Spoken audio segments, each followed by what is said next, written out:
SAFM. This is SAFM. Just tell me about how this concert series fits in with what you are trying to do with these young people.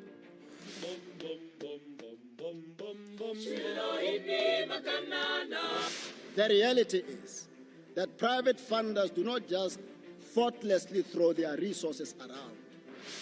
It is one thing to get a backtrack like that for a finance guy, hey? Yeah. Somebody just WhatsApped me to say that she has a daughter who has hearing loss.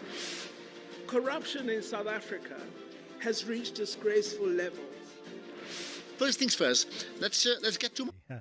Today is Tuesday, the 3rd of March, 2026, live and direct from Auckland Park here in Johannesburg to wherever you're hearing us from this morning, in every city, in every town, in every dorpy, township, kasi, village, hamlet, from the hinterland to the heartland, from the highways to the byways. Good morning to you. You're listening to SAFM 104 to 107, coming to you live, of course, from Auckland Park in Johannesburg. This is the morning brief, and it's great to be in your company. Among some of what we will tell you over the next 3 hours. It's more money than most of us will ever see in our lifetime. 359 million rand. That's the quantum of the fine now imposed by the country's Financial Sector Conduct Authority on one of the key players in the Steinhoff accounting fraud scandal. Nearly a decade after the accounting bombshell that wiped billions off the JSE, the Financial Sector Conduct Authority, FSCA, has imposed a 359 million rand administrative penalty on former Steinhoff executive Stefan Grobler, signaling that the reckoning for one of the country's biggest corporate collapses is far from over. The regulator found that Grobler, who served as company secretary, head of the treasury, and in-house legal counsel, contravened the Financial Markets Act by participating in the publication of financial statements that were false, misleading, or deceptive, and that was between 2014 and 2017. You'll think this is a massive fine, but actually it's the second largest individual fine flowing from that Steinhoff saga. Remember, the 475 million rand penalty that was previously issued against former CEO, the late Marcus Jooste. That fine was announced on the 20th of March 2024, and Jooste died by suicide the following day in a development that stunned markets and complicated the path to personal accountability. So what we will do is put all of this in perspective, and at about 7:10, I'll be speaking to Rob Rose, who is editor at Currency News. And Rob Rose has followed this story for a better part of the decade since that Steinhoff saga started all those many years ago. He will locate for us where we are on the path to getting justice for that scandal, that fraud, but also in terms of personal reckoning, how many more people still need to account. Remember, there have been one or two convictions that have already happened. I think one of them was actually a plea bargain where someone is now has been convicted.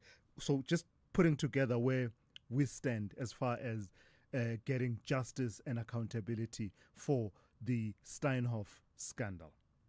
Also coming up, after nearly 2 years behind a wall of secrecy, the Independent Police Investigative Directorate, IPID, has quietly lifted the top secret classification on its report into the Palapala farm saga. But South Africans still can't read it. The acting police minister, Firoz Kachalia, says the classification was no longer justified, and yet insists the report will not be published and will only be available through formal legal channels with redactions.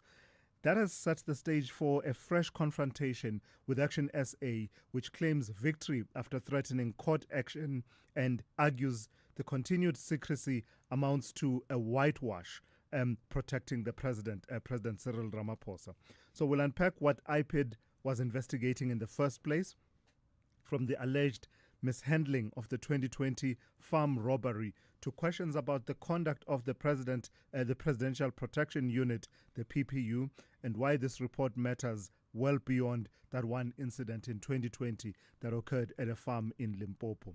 I'll speak to Lizzie Shuping, who is the IPID spokesperson, and that conversation is coming up 7 this morning. And lastly, you remember we've been talking a bit about this scientific study that has detected hormone-disrupting chemicals in some of the country's most widely used sanitary pads and panty liners, prompting a formal investigation by the National Consumer Commission. Parliament has been briefed by the Commission, the NCC, and the NCC has engaged researchers, that's the National Consumer Commission, has engaged researchers and regulators, and the regulators are promising a thorough science-led process, but not an immediate recall. That's as far as we understand. Not an immediate recall, and we'll tell you why when we speak to Prudence Muyilwa, Head of Complaints and Investigations at the National Consumer Commission, and that conversation is coming up at about 10 to 7 this morning. And it was prompted by a call that we received yesterday, where one of you was asking, so what do we do now? What do women do in the interim? Because we've been told that there are these chemicals that have been detected by these scientists at the University of the Free State.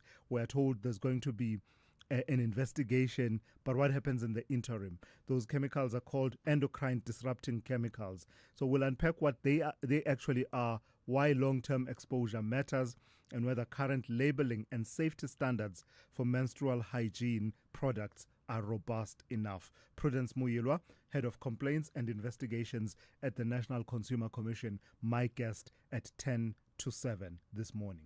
The Morning Brief team is ready, able and willing to serve up your updates throughout the morning. And Musa is good to go.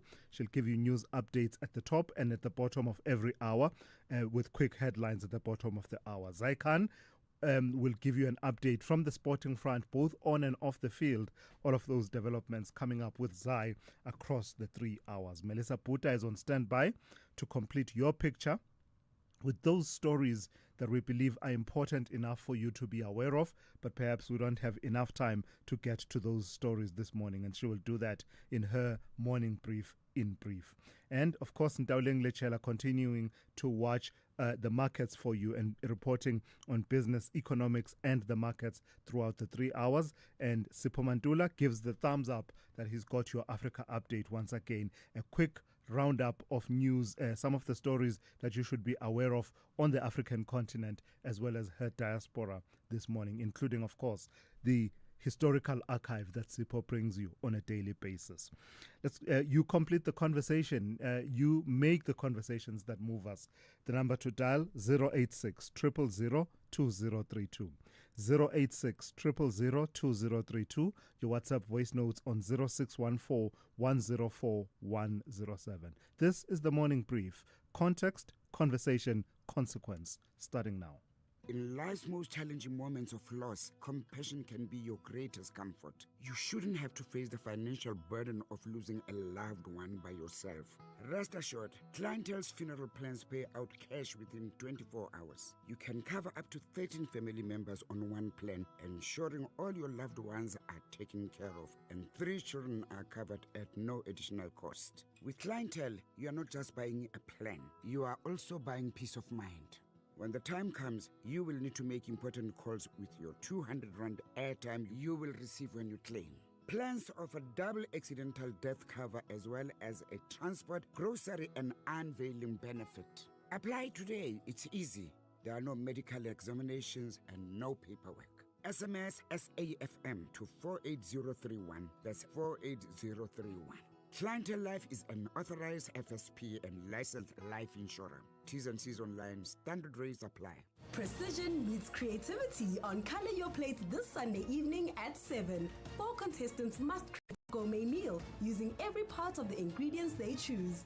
With the steering from a previous season judging their work, only one will advance. Who will impress and secure a place as their partner in the next round? Find out on Color Your Plate, Sundays at 7 p.m, repeat Saturdays at 4:30, only on SABC2.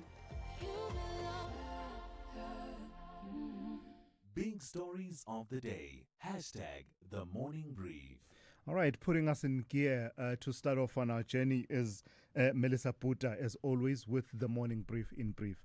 Good morning to you, Melissa. And let's start with news coming out of the DPCI, the Hawks, an update on their investigation into issues at the Department of Health. Good morning, Thulasizwe. So, 3 senior officials from South Africa's Department of Health have been arrested in connection with an ongoing theft and fraud investigation led by the Hawks. Authorities allege that more than R1 million was improperly awarded to a service provider in violation of the Public Finance Management Act. The company linked to one of the suspects has also been charged, while the service provider and her company are yet to be arrested. The 3 officials, aged 67, 46, and 55, are expected to appear in the Pretoria Specialized Commercial Crimes Court. Government said it cannot disclose further details while the investigation is ongoing, emphasizing that all accused are presumed innocent until proven guilty. The arrests align with President Cyril Ramaphosa's 2026 SONA address, which prioritized intensifying efforts against organized crime and systematic corruption as key threats to democracy and economic stability. Government reiterated that fighting corruption remains a top priority. And so my good friend Mthunzi Maga can now go back to his day job as Special Director of Public Prosecutions in the NPA. And that's because my other friend, Kaiser Khanyago, will now take up the position of spokesperson. Yes, indeed. So Kaiser Khanyago has joined the NPA as spokesperson effective yesterday, the 2nd of March. Khanyago brings extensive experience in corporate communications and stakeholder relations, having previously taken the role as Chief Stakeholder Relations and Communications Officer at the SIU, where he also acted as spokesperson.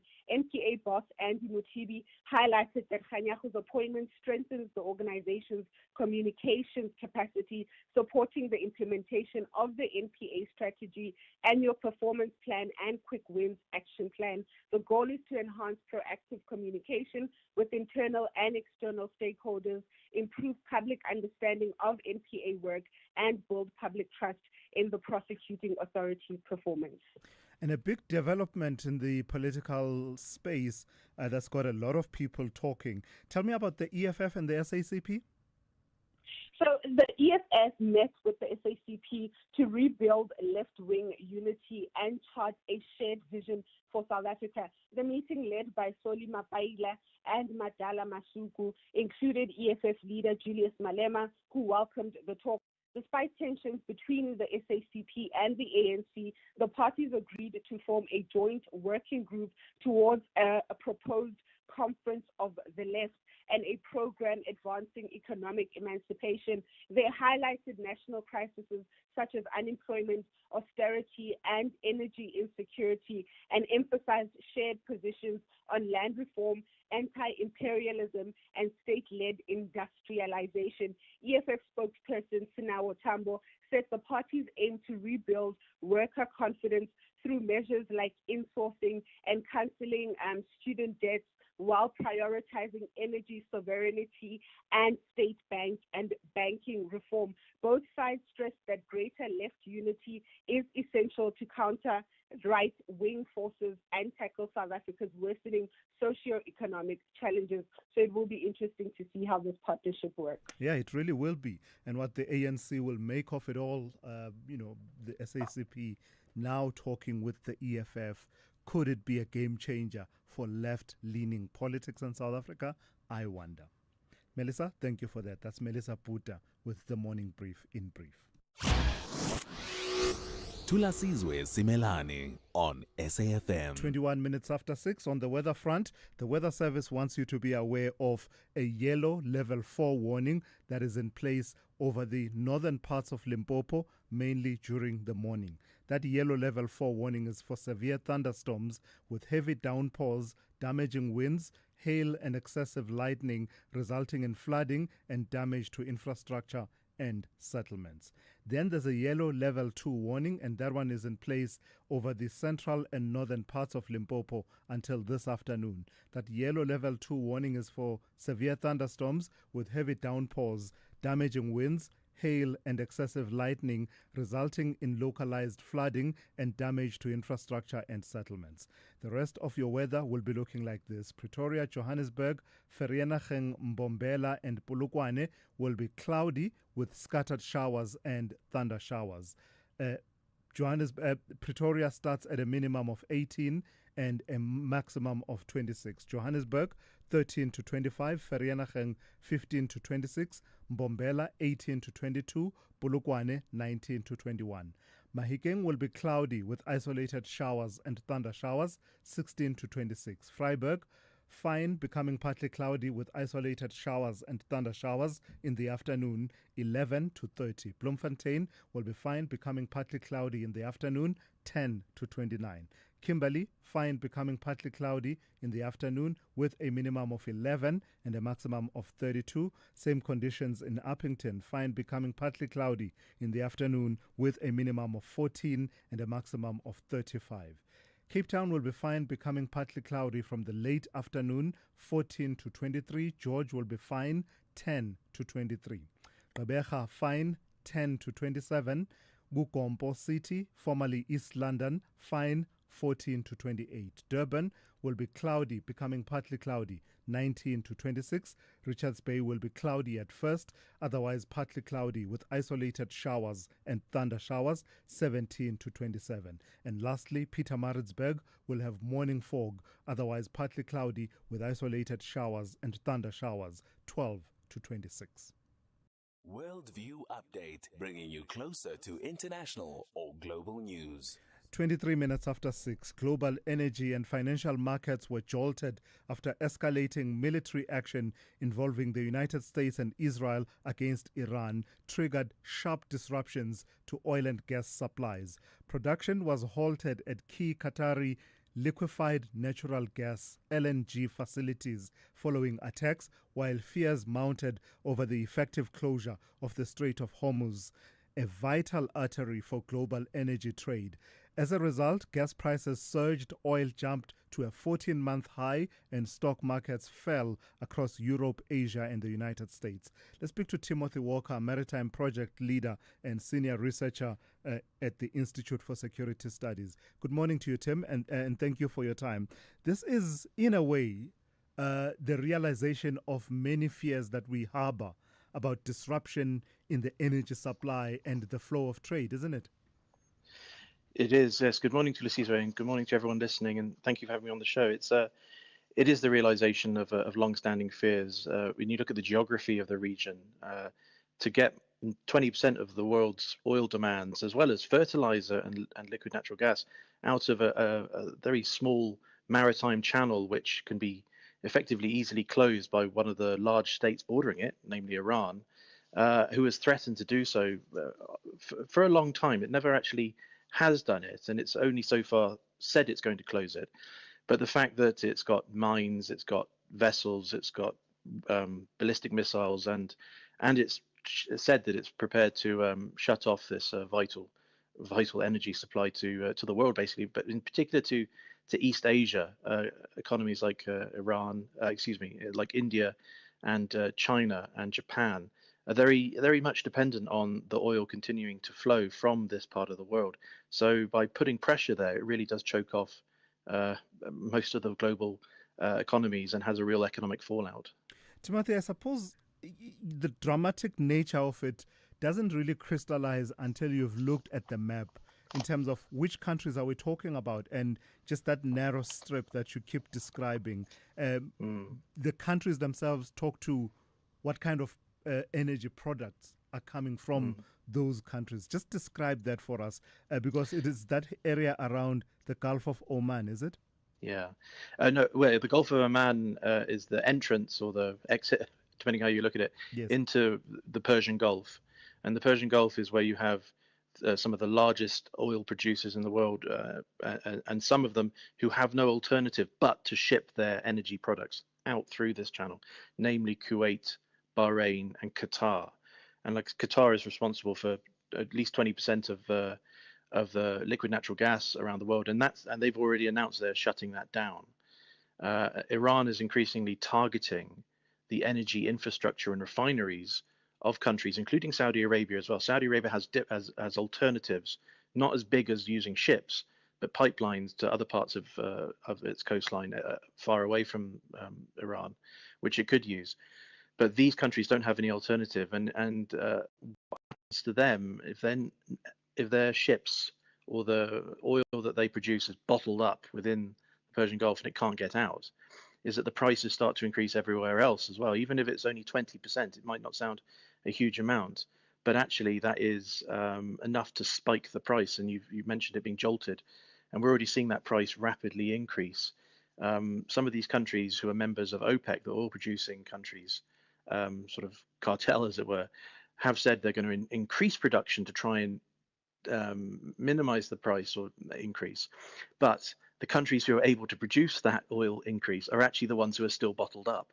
So geography plays a massive role here, and Iran is trying to leverage that as much as it can. It's one of its only options really to have a sort of impact on the way the war is being fought, because they're being militarily, I don't want to say outclassed, but they're being slowly, increasingly degraded. And they don't really have the means to fight back. But one of the ways they can try and fight back is to launch attacks against shipping. But that would be, in effect, a real kind of shooting yourself in the foot, because Iran would also suffer in that regard. And countries like China, I've mentioned China, I've focused on particular, but India as well, would say, we're being materially affected by this. And they might not say to the Americans, stop the war because Iran is doing this. They're going to say to Iran, you cannot be allowed to do this because you are affecting our interests now as well. So for Iran to threaten to do this is actually a massive step, and whether they're actually capable of doing it is another thing. In fact, you preempt my next question. Does it matter whether Iran effectively closes the Strait of Hormuz, or is the fear of that happening sufficient? In that, in the geography there, would it matter, or is it a possibility that it could be said that shipping traffic could move closer to Oman than it is closer to Iran in terms of that geography? Or does it just matter that the fear is there and therefore it has that impact? It was most certainly the fear, the jitters, the concern among the shipping industry, who need insurance when they go through these areas. And the distances are quite small. So the distance, there's two shipping lanes that go through the Straits of Hormuz, and the northern one closer to Iran is the way into the Gulf, or the Persian Gulf. But we're only talking about a matter of nautical miles, and Iran's demonstrated the ability to strike multiple targets far away. So there is no alternative, or there's no shield, as it were, unless you have a military shield as to stop attacks. I just want to note as well that for the listeners who were watching the Will for Peace exercise, which took place a few weeks ago in the Cape, 2 of the 3 Iranian vessels who visited have now been sunk. The Americans have really targeted the Iranian Navy to try and degrade its capability to do that. So what at the moment, as you say, the jitters which have been created is largely through I wouldn't say bluff, but it's by word of mouth.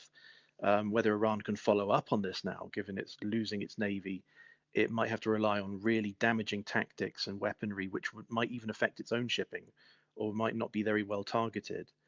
But that's enough to cause shipping to wait to see whether insurance will be raised, the costs are going to be raised, because it might be so prohibitively expensive to sail through there at the moment that most would choose to sit and wait it out for maybe a week or 2. Of course, if that happens, then the oil price will continue to increase. And that will affect us here in South Africa in a big way as well. We've already got the fuel levy increase tomorrow, and on April 1st, but a basic fuel price increase tomorrow. And those are based on oil prices of around $60. Now, if we're looking at $80, $90, $100 jump, then unfortunately the fuel prices are going to increase here in South Africa, which can increase everything else in cost as well. Timothy, thank you for your time as always and for putting everything into a perspective for us. Timothy Walker, Maritime Project Leader and Senior Researcher at the Institute for Security Studies. Let's go to Anne, standing by with the latest news headlines. Good morning. Thanks to Las. In the headlines, City of Johannesburg manager Floyd Brink says possible non-compliance with building regulations is under investigation following the collapse of a two-story structure in Ormonde, south of Johannesburg. 6 people died, 1 person is being treated in hospital, and 2 others were rescued yesterday. A traditional leader has been shot dead and a family member wounded during a robbery at Makuba village outside Tohoyando in Limpopo. And Iran has launched air attacks on Israel and several Gulf states.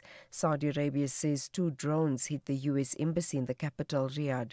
I'll have details on these and other stories at 7.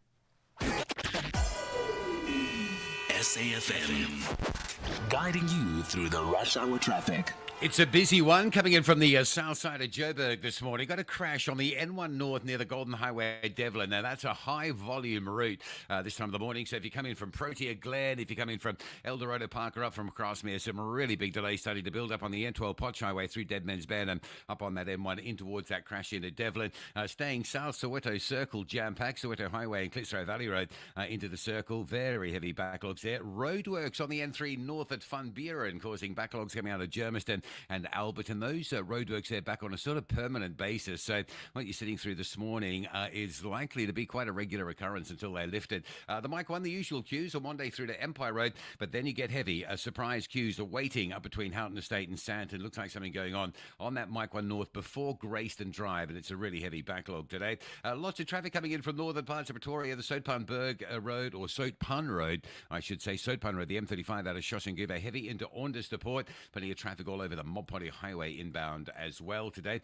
Durban side, the N2 routing north, just starting to backlog as you get up towards Westwood Mall. Phoenix Highway out towards Trade Centre. There's a very early queue to work through as well. And looks like being a busy Tuesday into Cape Town. All your highways noticeably busier than what you'd normally expect to find. The N1 from Kryfontein to Sable Road. The M3 is already sitting from Constantia all the way through to Paradise Road and into Newlands. Rob Byrne, SAFM Traffic. This is SAFM Sport with Zai Khan. Zai, good morning to you. So the road to Rugby World Cup 2027 has begun, and the Springboks are expanding training groups. Yeah, Thulas, I have to say, 2027 starts now. That's how Rassie Erasmus's school year begins. The classroom is full at the moment. He's got the likes of, I think, 49 new players or teams that he's put together for camp, and this is about building squad depth, which is a top priority as the back-to-back world champions begin prep for the 2027 Rugby World Cup. The Boks opened their season with a clash against the Barbarians in Gqeberha on the 20th of June before they face England at Ellis Park in the Nations Championship. More rugby now. The Six Nations trophy will be replaced next season after being damaged in a van fire in Ireland. The 75-centimetre Silver Cup, first commissioned in 2015, will be retired with an identical exhibition version awarded to this year's champions. The new trophy will be created using materials from the original, and that's to preserve its history. Soccer, exciting news. The 2026 FIFA World Cup will take center stage from the 11th of June to the 19th of July, and the tournament will be broadcast live on SABC3, SABC Plus, and SABC radio stations, delivering comprehensive coverage of the world's biggest football spectacle. On to tennis, the ATP confirms a number of players remain stranded in Dubai after missile strikes disrupted air travel across the Gulf. Daniel Medvedev is amongst those unable to leave. With players and staff housed in official tournament hotels, limited flights are expected to resume as authorities prioritize safety. And finally, athletics. Kenya's anti-doping agency has provisionally suspended 27 athletes, including former marathon champion Rita Jeptu, for violations ranging from steroid use to missed tests. More than 140 Kenyan athletes has been suspended since 2017, the highest number worldwide. That's your sport run back, top of the hour. We'll have more on the morning brief. I'm Zai Khan. The business update on SAFM. So let's start with Ntaoleng Lechela. Good morning to you, Ntaoleng. Building up on a conversation we had a few minutes ago with Timothy Walker from the ISS, tell me about global gas prices surging off the back of those tensions in the Middle East. Morning, Tula. So energy markets are on edge, and this time around, it's not just oil driving the anxiety. Liquefied natural gas prices have surged 45% after supply concerns flared in the Middle East, with Qatar halting part of its production at the North Field complex. Now, the move has rattled traders because LNG now plays a central role in the energy mix, particularly in Europe, since the fallout from the war in Ukraine. Now, LNG has replaced a large share of Russian pipeline gas, making countries far more exposed to global shipping routes and geopolitical risk. The focus, of course, remains on the Strait of Hormuz, an important route for both oil and gas flows. Now, any prolonged disruption could tighten global supply and spark a bidding war for cargoes. For the EU, higher gas prices risk feeding back into electricity costs and ultimately inflation, complicating the outlook for both growth and monetary policy moving forward. And Rio Tinto has finally made a move on the expansion of Richards Bay Minerals. And this is after years of uncertainty to Rio Tinto restarting a major investment in South Africa. The group has approved a 7.6 billion rand expansion at Richards Bay Minerals, reviving the long-delayed Zulti South project in KZN. The development had been suspended since 2019 following service delivery protests. Now, the new investment will extend the life of the mine to 2050, securing supply of mineral sands used to produce titanium dioxide, a key ingredient in everyday products like paint, plastics, and sunscreen. Now, Rio says the decision reflects improved security conditions and stronger community partnerships. Construction is expected to take about 30 months, with first production targeted for late 2028. For a sector often weighed down by disruption and policy uncertainty, this, analysts say, marks a significant vote of confidence in the country's mining outlook. All right, lastly, Ntaoleng, recap for us what the day was like yesterday in the markets and how we are starting this morning. You know what? It wasn't as bad as most of us really? expected it. It really So the wasn't. plates, so the plates didn't fall like I No. in the picture I had sent you from the At the cupboard. open, right? They At did the fall. open, Yeah. they did fall, Yeah. right? But as the day went by, we did start seeing a lot of these markets retracing some of the losses, kicking things off in the US. Markets closed flat, rebounding from declines recorded in morning trade yesterday. Now, this as investors took this opportunity to somewhat buy the dip. We saw a lot of traders buying up tech shares, with many saying that the sector could be resilient to any kind of war impact. And then coming back home, markets closed in negative territory. Higher precious metal prices not doing enough to offset the risk off mood. And so we saw the all share closing over 1% in the red.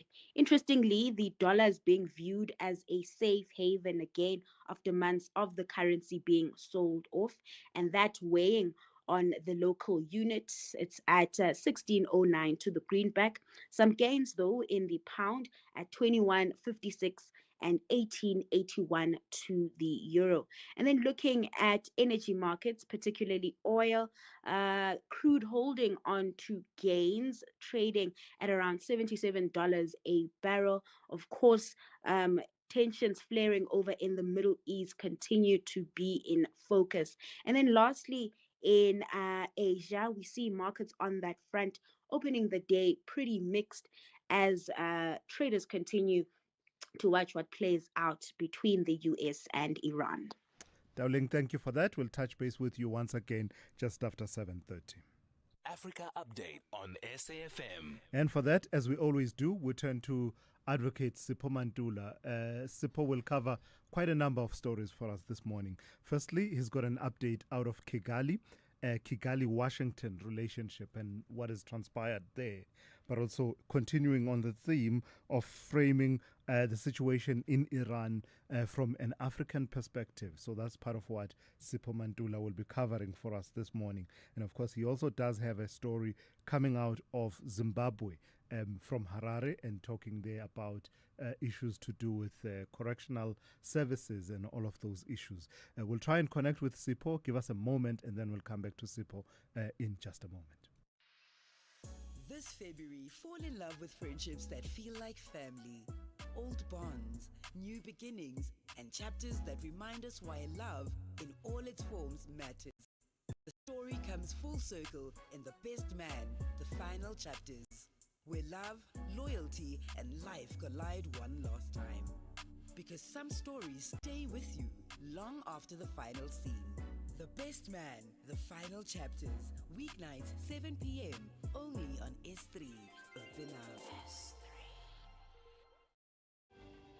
Whether it is a CCMA referral, problems with a mechanic, unfair blacklisting, or an uncontested divorce, Clientele Legal offers professional legal services to all South Africans.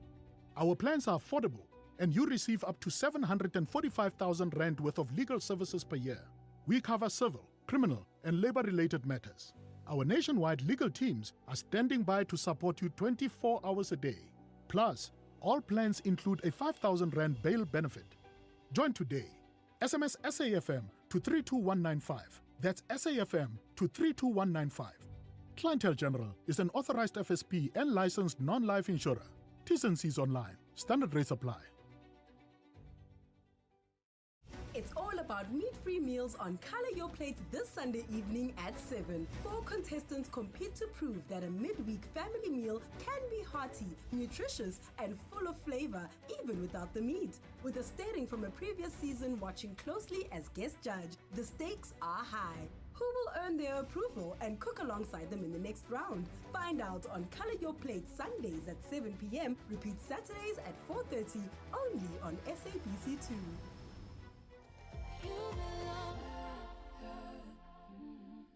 Africa Update on SAFM. And for that, we turn to Advocate Sipho Mantula. Raz, good morning. Let's start with news coming out of Kigali and Washington. I thought there was a budding friendship between the two. It turns out things are not as easy as that. Refreshing morning, Thulas and Jumbo Africa to the listeners. Indeed, Thulas, what we saw yesterday coming from the Treasury Office of Foreign Assets, imposing sanctions to 4 senior officials in the Rwandan Defense Force. And these names are the Army Chief of Staff, Vincent Nyagarundi, Ruku Karusisi, a Rwanda national who's a Major General in the Rwanda 5th Infantry Division. The other one, Mubaraka Munga, Thulas, also the Chief of Defense Staff. The last one being the Special Operations Defense Commander, Stanislas Gashugi. These issues, Thulas, are around still the allegations that Rwanda is still supporting M23.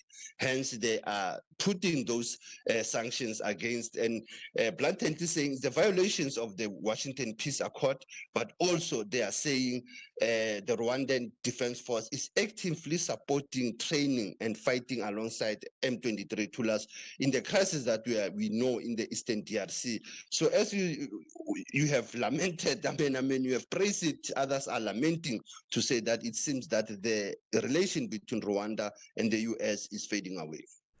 Let's talk about the warnings that we're hearing from the African Union and ECOWAS about the fighting in Iran and just generally across the Middle East. What are they saying? Thulas, what I picked up from ECOWAS supporting the AU, ECOWAS is saying it will impact their global energy markets, their trade, their food supply chains. And Sonko from Senegal saying that the disruption will be on the oil transits, particularly that goes through the Strait of Hormuz, and also that the energy prices will go up and that will increase the cost of living. In the north part, Morocco is also trying to look around its citizens who are stranded or who are in the middle of this crossfire in the Middle East, and they are saying they are even developing, they are monitoring developments in that region, and they've made the contact details available to all those who are stranded. Remember, the AU Thulas has been calling these 3 keywords: restraint, agent, and sustained dialogue. I don't think it will ever happen, Tulas, if you look at the wording that is coming from Tel Aviv and Washington, and as well as from Tehran, because Tehran is mourning not only a leader, Tulas, it's mourning also its citizens and its defense commanders. And then news closer to home in Southern Africa. Zimbabwe, the Zimbabwean president Emmerson Mnangagwa, while in the midst of this debate about whether or not to extend his term as president, is exercising presidential powers and granting pardons. Indeed, Tulas, but this is through the office of the Justice Minister Ziyambi, who yesterday said that the 3,978 inmates or prisoners will become beneficiaries of this pardon or the presidential amnesty. A total of it, we have 223 women, Tulas, out of that 4,000 that is targeted to be released. I mean, that was released actually yesterday, Tulas. But also is the issue of, as you know, Tulas, they are not only being released because there is elections coming, it's also the overcrowding in prisons, and some of them being arrested for petty crimes that they are in prison for shoplifting, Tulas, or for not having proper papers. You know, all those things. That's why you have, I mean, overcrowding in many prisons in Africa are sometimes on petty crimes, and there are no what we'll call rehabilitation or community service sentence, so that we ease what we are seeing in our prisons. But those who have been convicted for murder, robbery, Tulas, rape, contravention of peace and order, they will not be released. And lastly, Sipho, let's get to your historical archive. You're taking us to the 3rd of March 2004. What happened on this day relating to the African diaspora? Last year, the former president of Haiti, Jean-Bertrand Aristide, after 2.5 months in exile in Kingston, Jamaica, was offered an exile safe space in South Africa with his family. You'll recall being 22 years ago, only 1991, he was overthrown by a military coup, and also 2004. The Americans were involved, Tulas. The Caribbean could not provide any troops for this UN peacekeeping mission in Haiti, even if yesterday we touched on Haiti, but this was an important day. People like the late Deputy Foreign Affairs Minister Aziz Pahat were involved in the assistance of this exile of President Aristide. Initially, it was supposed to be Central African Republic or Venezuela, but South Africa was the place where he stayed, and also the University of the Land, UNISA, Thulasizwe. That's where he got his PhD there, and he was always studying at UNISA, engaging on the geopolitics of the global diaspora. Asante sana Thulas, as was still leading the Truvezation SAFM. Sipho, thank you for that. That's Sipho Mantula there with your Africa update on this Tuesday morning. SAFM, guiding you through the rush hour traffic. Very good morning. Heavy traffic going up towards Sandton today on the Mike 1. After you've worked through the usual backlog on Monday through Braamfontein, I think it's pretty heavy on the run from Houghton up through Melrose towards Sandton. Crash by Athol Oaklands, another crash just before Grayston Drive, causing that delay. Also, the N3 North heavy coming out of Albert and Germiston. There's roadworks now between Geldenhuys and Van Buren. They seem on a sort of permanent basis these days. What you're sitting in this morning, you will sit in until those roadworks are lifted. Who knows when that will be. The N1 going north at Golden Highway, a crash there at Devlin. So big traffic again in from Protea Glen and Lenasia. It's such a high volume route these days. That's why it's always in our traffic report. You get a little incident, a breakdown or a crash or some cops up around Diepkloof, and it all goes pear-shaped, and it has this morning. So in from Protea Glen, you might want to think about a reroute on some local routes through Soweto. Although avoid the Soweto Circle, Klipstraat Valley Road, North Soweto Highway coming in from Meadowlands. Very heavy backlogs into that circle. The N1 is interesting on the run through Midrand today. You'll pick up traffic at Brockfontein, fairly normal, but it goes all the way down to Buccleuch. It doesn't ease really at Oliphants or New Road like it normally would. It goes all the way through the entirety of the N1 Midrand section. Durban, the Phoenix Highway, heading out towards Trade Centre, that's quite busy. Just up the road, Palmview Robots, that's quite slow. Coming in on the R102 from Verulam or out from Palmview, JG Champion, very slow. Higginson Highway out to Mobeni, looking slow as you leave Chatsworth as well. And Cape Town, the N1 into town from around about Brackenfell to the Okavango Road territory, right through to Sable Road. There's a lot of traffic on that run through today, and busy coming in passing Khayelitsha. There's some queues heading in from Spine Road towards the R300, and looks like an issue as you pick up the R300 north, queuing pressure through Delft towards Stellenbosch Arterial. Looks like there's something causing that blockage this morning. With your traffic updates, I'm Rob Byrne. When music meets nature, something unforgettable happens. Symphony by the Water, a world-class live music experience set against the breathtaking beauty of Midmar Dam, featuring the KZN Philharmonic Orchestra, Spogazi, the Black Lapels, Saturday, the 7th of March, 2026. Day tickets from 150, evening tickets from 350. Tickets available at WebTicket and Pick and Pay. Symphony by the Waters, where sound flows.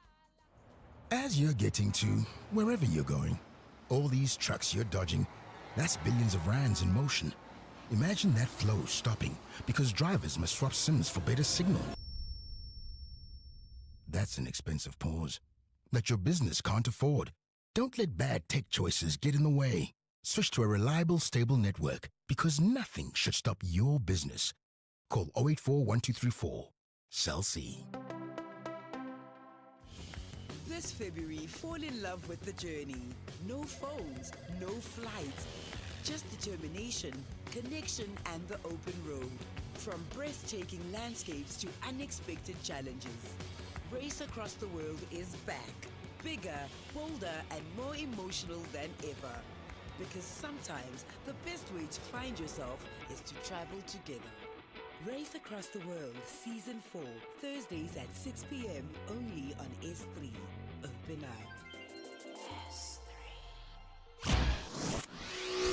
Thulasizwe Simelane on SAFM. 7 minutes to 7. The National Consumer Commission has launched a formal investigation into 9 of the country's most widely used sanitary pad and panty liner brands after a University of the Free State study detected endocrine disrupting chemicals in products marketed as safe. The Commission briefed Parliament that it would not rush into an immediate recall, but would instead conduct a full scientifically verified probe to independently test the findings and assess compliance with the Consumer Protection Act.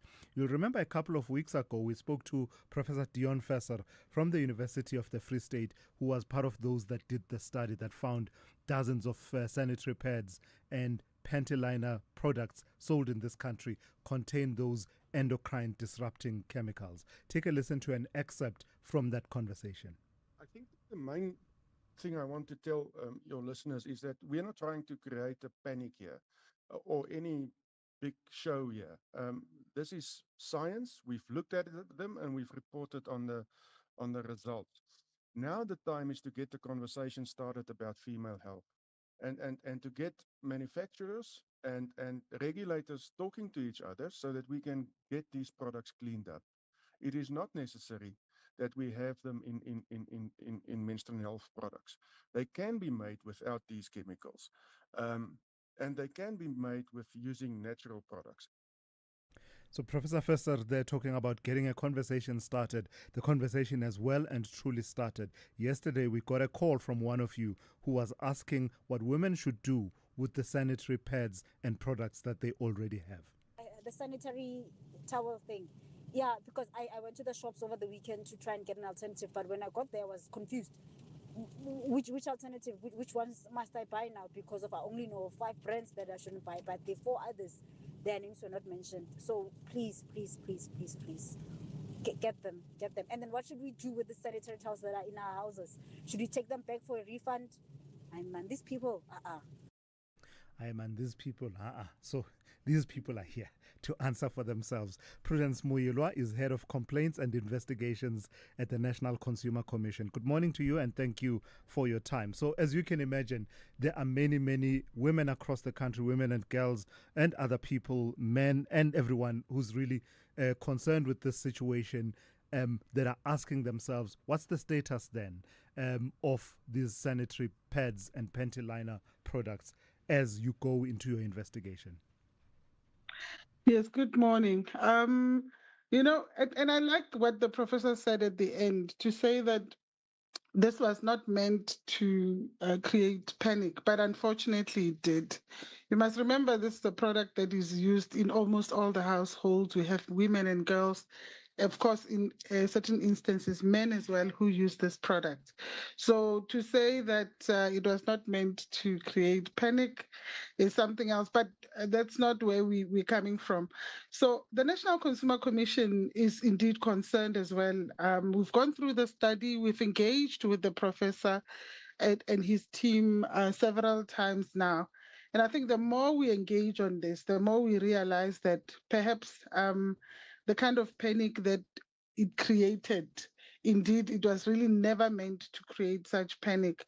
Because I think the one thing that we've has been coming out from discussions is that the levels that have been found of these disturbing hormones, chemicals, are actually lower than the European standards one. But the issue is that when you use these products over time, there is potentially that risk.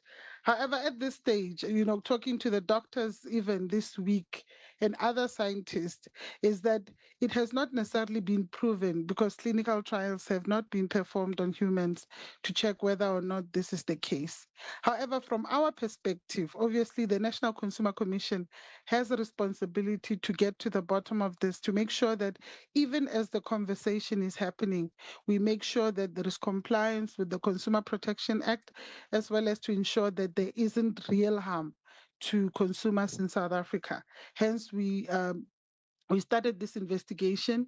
We've started engaging with the suppliers, the people who have actually produced this product. And in fact, in the first responses, they assure us that their products are not harmful. But it remains to be seen because, as you may be aware, the investigation is still at its very early stages. And I think one thing that I would like to caution is that it does look like if these products are implicated, all products are implicated because they essentially use the same product. So what we've been told is that the plastic, the microplastic that is used in the pads and the sanitary towels are the ones that perhaps in the way that the pads are being created or made up, the pressing of them, the plastic that is meant to be at the bottom ends up coming to the top. And as you may be aware, the contact with the sensitive areas during the menstrual cycle would then potentially be absorbed, the chemicals would be absorbed into the system. Right. And I think what was of worry to us is that the body does not differentiate between these chemicals and estrogen. So it is easily absorbed in the body. The question that now remains is this harmful to the extent to which we're all worried about? And that's what our investigation aims to reveal. So, while you are trying to get to the bottom of that question, how do you answer the question of what should women do with the products that they already have? And should they be looking for alternatives in the markets? Are you issuing a product recall? And if not, why not? We have asked everybody to test. So we've gotten NEMISA, we've gotten SABS, we've also gotten the companies themselves to do the testing. So it is expected that within a month we will know whether it's a call for us to action in terms of the product recall. However, I can tell you now from the discussions that we've had, we can then advise to say that nothing changes for now. While this is also a precautionary investigation to make sure that there isn't any harm, we are being told by scientists that, women and girls and everybody who uses the products can continue to use them. All right. So we will know from you in about what? How long? In about a month's time, we will know whether we are recalling because we expect the test to be coming in. But the investigation itself, we expect will take about 6 months. And is this to say that you are conducting your own independent scientific tests over and above what the scientists at the University of the Free State have done? Correct. So we've gotten other government agencies, as I've already indicated, NEMISA is on board. We've got the SABS and other laboratories to test not just the ones that have been named in the study, but to just test all the products to determine whether or not it is indeed a safety concern that can result in a product recall. All right, let's leave it there for this morning. Thank you for your time. That's Prudence Muyelwa, who is Head of Complaints and Investigations at the National Commission. Let's go to Ann Musa, standing by with your latest news. Outsurance is in the business of saving you money on your car insurance premium. If they can't, ask for 500 Rand. SMS out to 30754. That's out to 30754.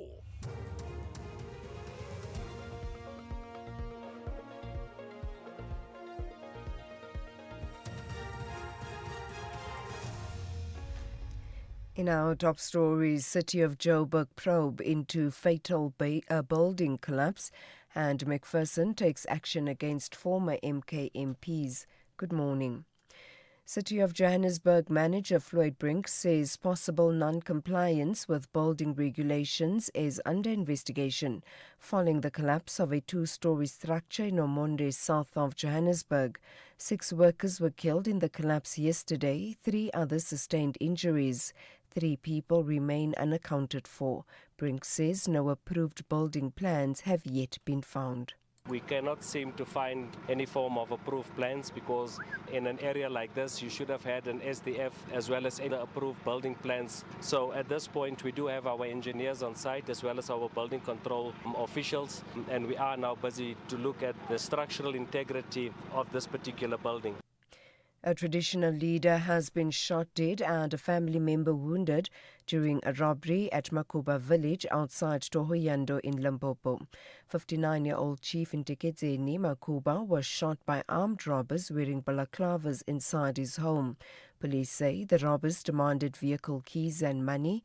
They fled with a vehicle, laptop, television and 2 cell phones. Police spokesperson Malisela Lidwaba says a task team has been set up to investigate the incident. The Provincial Commissioner, Lieutenant General Timbi Hadebe, has set up a specialized team to mobilize all necessary resources to ensure that these perpetrators are swiftly brought to book to face the full might of the law, calling upon communities and relevant stakeholders to assist police with information that may lead to the arrest of these ruthless criminals. Zimbabwean nationals Bellarmine Mugabe and Tobias Matonhodze are expected to apply for bail in the Alexandra Magistrates Court this morning.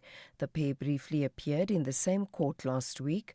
The case relates to a shooting incident in Hyde Park last month, where a 23-year-old man believed to be Mugabe's employee was shot and hospitalized. The firearm allegedly used in the shooting has not been found. Specialist investigator Mike Ballhays says despite the disappearance of the firearm, the state still has a strong case against the pair. If the firearm is not found, it means there's corruption. Those on the scene would know where the weapon is and they must be seriously investigated. Otherwise, they must be all charged because there's definitely defeating the ends of justice and there's definitely a form of bribing and collusion and most probably intimidation. So the mere fact that the weapon just disappear cannot be allowed and it must not be left aside. The case will definitely not fall apart if the weapon is never found because all of those involved will then be charged. Public Works and Infrastructure Minister Dean McPherson has authorised court proceedings against 3 former MK party members of Parliament for unlawfully occupying parliamentary village properties in Cape Town. The minister says the 3 were removed from Parliament in August of 2024. McPherson is also seeking a cost order. He says no individual is above the law when it comes to unlawfully occupying state property. And finally, Iran has launched airstrikes on Israel and several Gulf states. Saudi Arabia says 2 drones hit the U.S. Embassy in the capital, Riyadh. The U.S. Embassy in Riyadh is among several U.S. military and diplomatic installations that have been targeted by Iran. The BBC's David Willis has the details. That attack on the embassy did not cause much damage, it's been reported. There was small fire, but no reports of deaths or injuries in that attack. But nonetheless, it caused considerable concern. The message from the embassy was for US citizens in Saudi Arabia to shelter in place. And of course, it does reinforce the fact that this is a conflict that appears to be spreading. Recapping the top stories, City of Johannesburg manager Floyd Brink says possible non-compliance with building regulations is under investigation following the collapse of a two-story structure in Ormonde, south of Johannesburg. 6 workers were killed in the collapse yesterday. For SAFM News, I am Anne Musa. Outsurance will go out of their way to try and save you money on your car insurance. If they can't, ask for 500 Rand. SMS out to 30754. That's out to 30754. With Outsurance, saving on your car insurance feels like hitting every green robot on your way to work. 35-year-old Zanai saves a whopping 1,180 Rand on her 2017 Mercedes-Benz GLA. Get a quote now, and if Outsurance can't save you money, ask for 500 Rand or 1,500 Rand if you've been claim-free and with the same insurer for 3 years. Get savings or cash. SMS out to 30754. That's out to 30754. Outsurance, licensed insurer and FSP. T's, C's and information online. It's a very good morning to you. In your SFM Sports headlines, we have soccer. Kaizer Chiefs under pressure ahead of the Richards Bay clash tonight. And in rugby news, the Springbok coach Rassie Erasmus is building the squad depth as he gets preparations for the 2026 Rugby World Cup underway. We'll have the details around 7:30. SAFM, guiding you through the rush hour traffic. On the M1 South from Montana down towards the N4 Emeletheni and Hatfield split. Really big traffic there. Behind that, it's backing Sifaka Makato both ways, coming out from Montana or from the Molotto Road on towards the M1 highway. And then from Brockfontein all the way down to Buccleuch this morning. It's a joined up queue on that run through Midrand. Heavy pressure on the Mike 1 or Monday through to Empire Road, normal, but then it gets really jam-packed through from Parktown up to Sandton. A crash at Attle Oaklands and another crash at Grayston Drive. N3 North, roadworks at Heldnace, heavy coming out of Alberton, Germiston, and a crash on the M1 at the Golden Highway, northbound at Devlin, backing traffic onto the N12 Potch Highway coming in from Lenasia side today. Durban's N2 queuing up in towards the Prospecton exit. That's as you leave Amanzamtoti. Very heavy around the Palmview robots this morning, as well as the R102 out towards Trade Centre, leaving Phoenix very slow. Cape Town, the N1 from around about Belleville right through to Kuburg Interchange is heavy. Lots of traffic on the M5 from Southfield all the way up to the Kuburg Interchange as well. And if you're on the R300, there's some pressure this morning from Stellenbosch Arterial up towards the old Paarl Road Bridge in the Brackenfell area. With your traffic update, I'm Rob Byrne.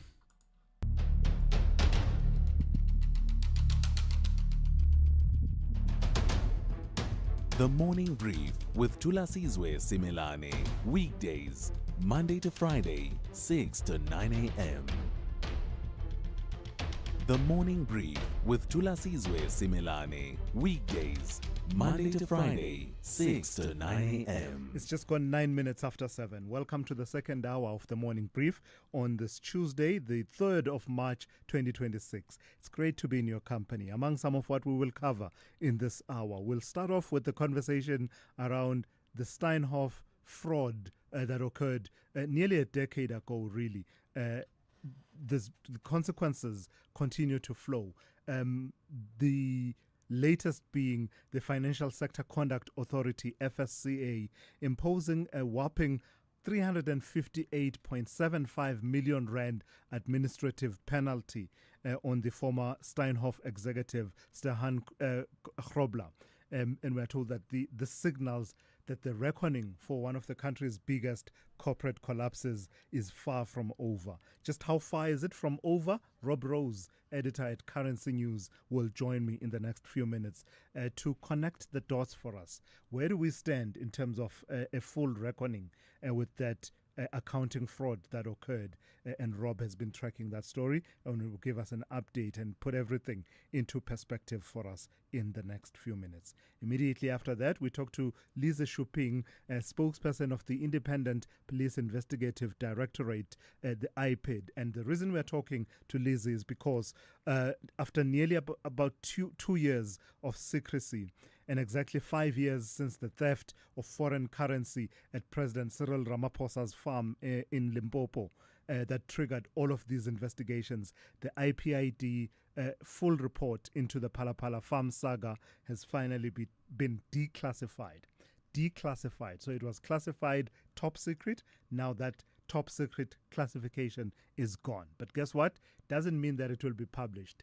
It will not be released to the public.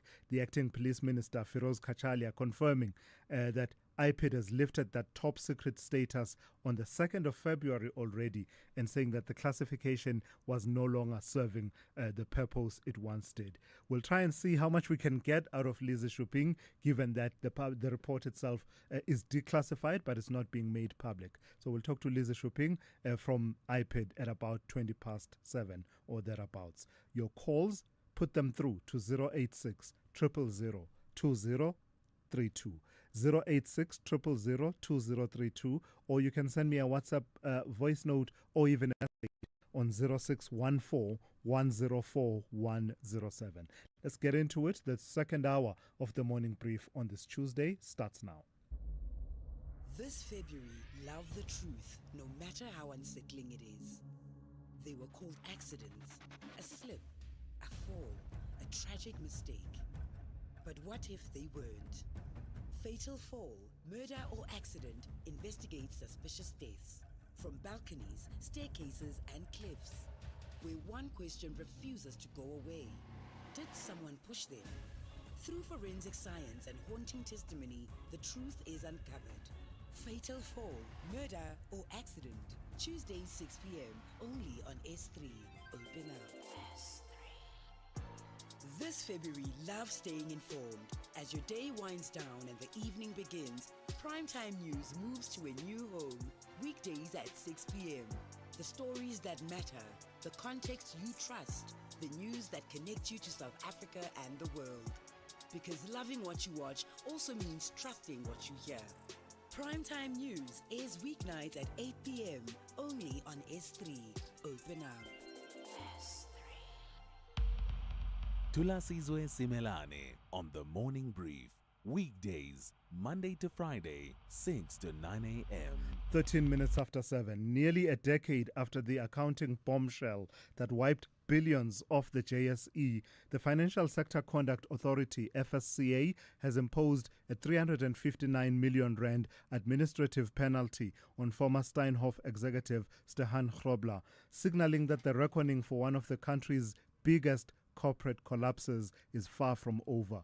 The regulator found that Grobler, who served as company secretary, head of treasury and in-house legal counsel, contravened the Financial Markets Act by participating in the publication of financial statements that were false, misleading or deceptive between 2014 and 2017. As large as it is the second largest individual fine flowing from the Steinhoff fraud that took place in 2017, following the 475 million rand penalty previously issued against former CEO Marcus Jooste. Let's speak to Rob Rose, editor at Currency News. Good morning to you, and thank you for your time, Rob. Let's start with the persona in this drama and this accounting fraud that occurred at Steinhoff. Who is Stefan Grobler, and how does it fit in with the bigger picture? Morning. Well, Stefan Grobler was, as you mentioned, he's the company secretary, but he was somebody who was very close to Marcus Jooste, the former CEO who killed himself now nearly 2 years ago. And Marcus Jooste was the person who was the main mastermind of this massive fraud. I mean, to put that in context, there was 106 billion rand of fake deals, fake transactions, fake profits in the accounts, and Marcus Jooste needed people to help him do it. And Stefan Grobler, the allegation is that he was the person who helped forge invoices and made documents appear that helped justify this huge amount of really fake profit that went into Steinhoff's accounts. And in the end, I mean, that's what caused people to buy the shares on the JSE, caused pension funds to buy the shares, the expectation that it would make profits, and the share price was justified when actually it was just a big scam. So he was definitely not a minor player in the bigger scheme of things. But this fine, 359 million rand from the FSCA, how does it fit in with the full reckoning and the pursuit of justice and accountability?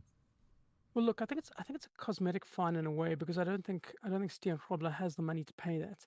But in a sense, the FSCA as the regulator has to issue these large fines in this particular case, because it's a kind of an epic generational fraud. So you have to really make it known that you're very displeased with it. So that's why it's going to be a massive fine. It's the second biggest that they've issued after the Marcus Jooste fine, and it's an indication of the misstatements were. I mean, misstatements means essentially lying in your financial statements. You lied to the public. So he was obviously instrumental in it. There were a group of people in Germany, and Steyn Grobler seemed to be the closest in South Africa to Marcus Jooste who helped make it happen. The people in Germany are in jail already, and Marcus Jooste, like we said, is no longer around. So they have to hold people responsible for this. As this massive fraud, you have to have people going to jail for it. So that's why, in the absence of Marcus Jooste standing in the dock, it has to be Steyn Grobler who absorbs a big hit now at this moment. And from a criminal sanctions perspective, where do we stand, Rob? You speak about people in Germany spending time in jail. Are you talking about Dirk Schreiber, or are there others? Yeah, Dirk Schreiber and Sigmar Schmidt.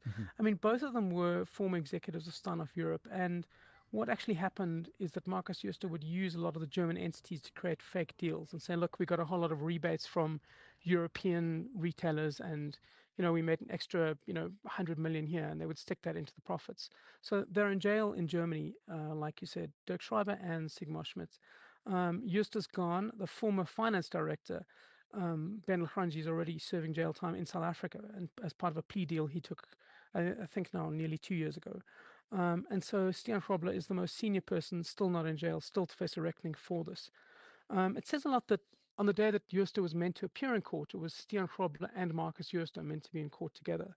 So the NPA obviously believes he's a really vital player in this, and I think that that's what the longer PwC report into what happened at Steinhoff suggests too. So where does this all leave us, Rob, in terms of full accountability? There's a number of names and a number of fines and other processes that we've talked about in the last few minutes. Are we any closer to having the net close in on everyone that was involved? I think it's pretty close. I think that it's pretty close. I mean, there might be one or two former Steinhoff employees who still might be charged and appear in court. It does feel a bit like justice is somewhat elusive, partly because without Marcus Jooste there, the real person who put this together, who was, all over TV screens, all over the JSE for 10 years, isn't around. So in a sense, it is somewhat elusive justice. And the fact that you're going to have Steyn Grobler himself appear in court does feel a bit like justice has been thwarted in this case. But in terms of accountability for it, I do think we're close to the end in terms of getting a final payback for society in Steinhoff. It doesn't help the people who lost, pension funds who lost millions of rand. Yeah.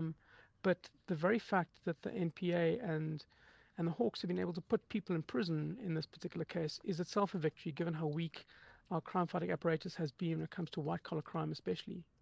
And Rob, I know that you've been tracking the systemic impact of this fraud at Steinhoff.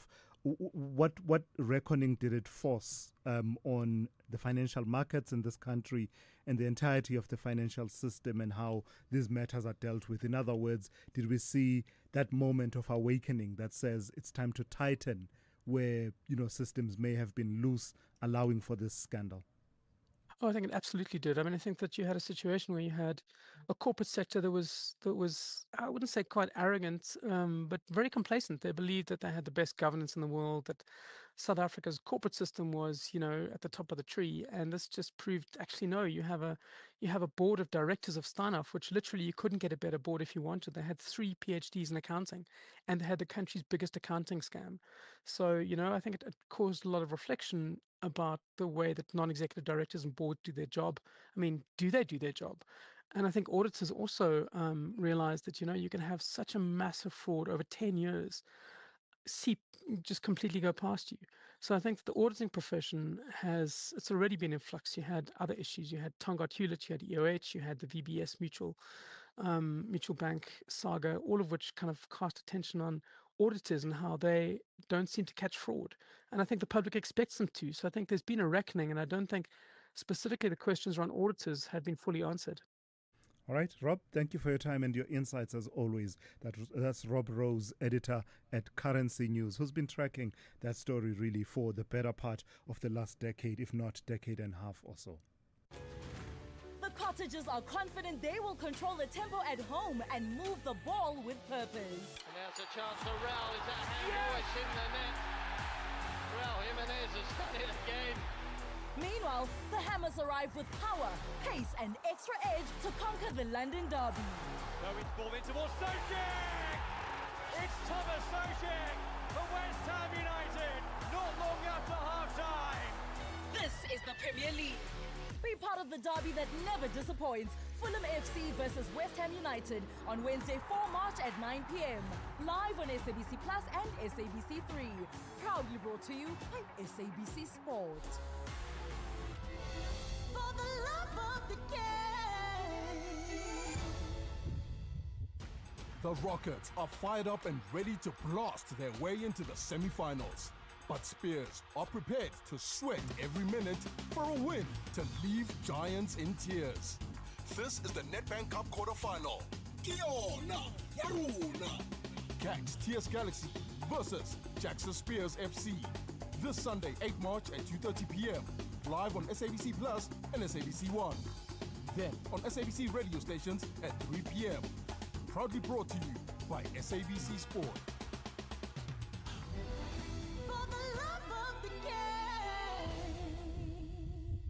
This is Thulasizwe Simelane on the Morning Brief. 22 minutes after 7. After nearly 2 years of secrecy and exactly 5 years since the theft of foreign currency at President Cyril Ramaphosa's farm that triggered it all, the Independent Police Investigative Directorate's full report into the Palapala farm saga has finally been declassified but not released to the public. Acting Police Minister Firoz Kachalia confirming in Parliament that IPID has lifted the top secret status on the 2nd of February this year, saying the classification was no longer serving the purpose it once did.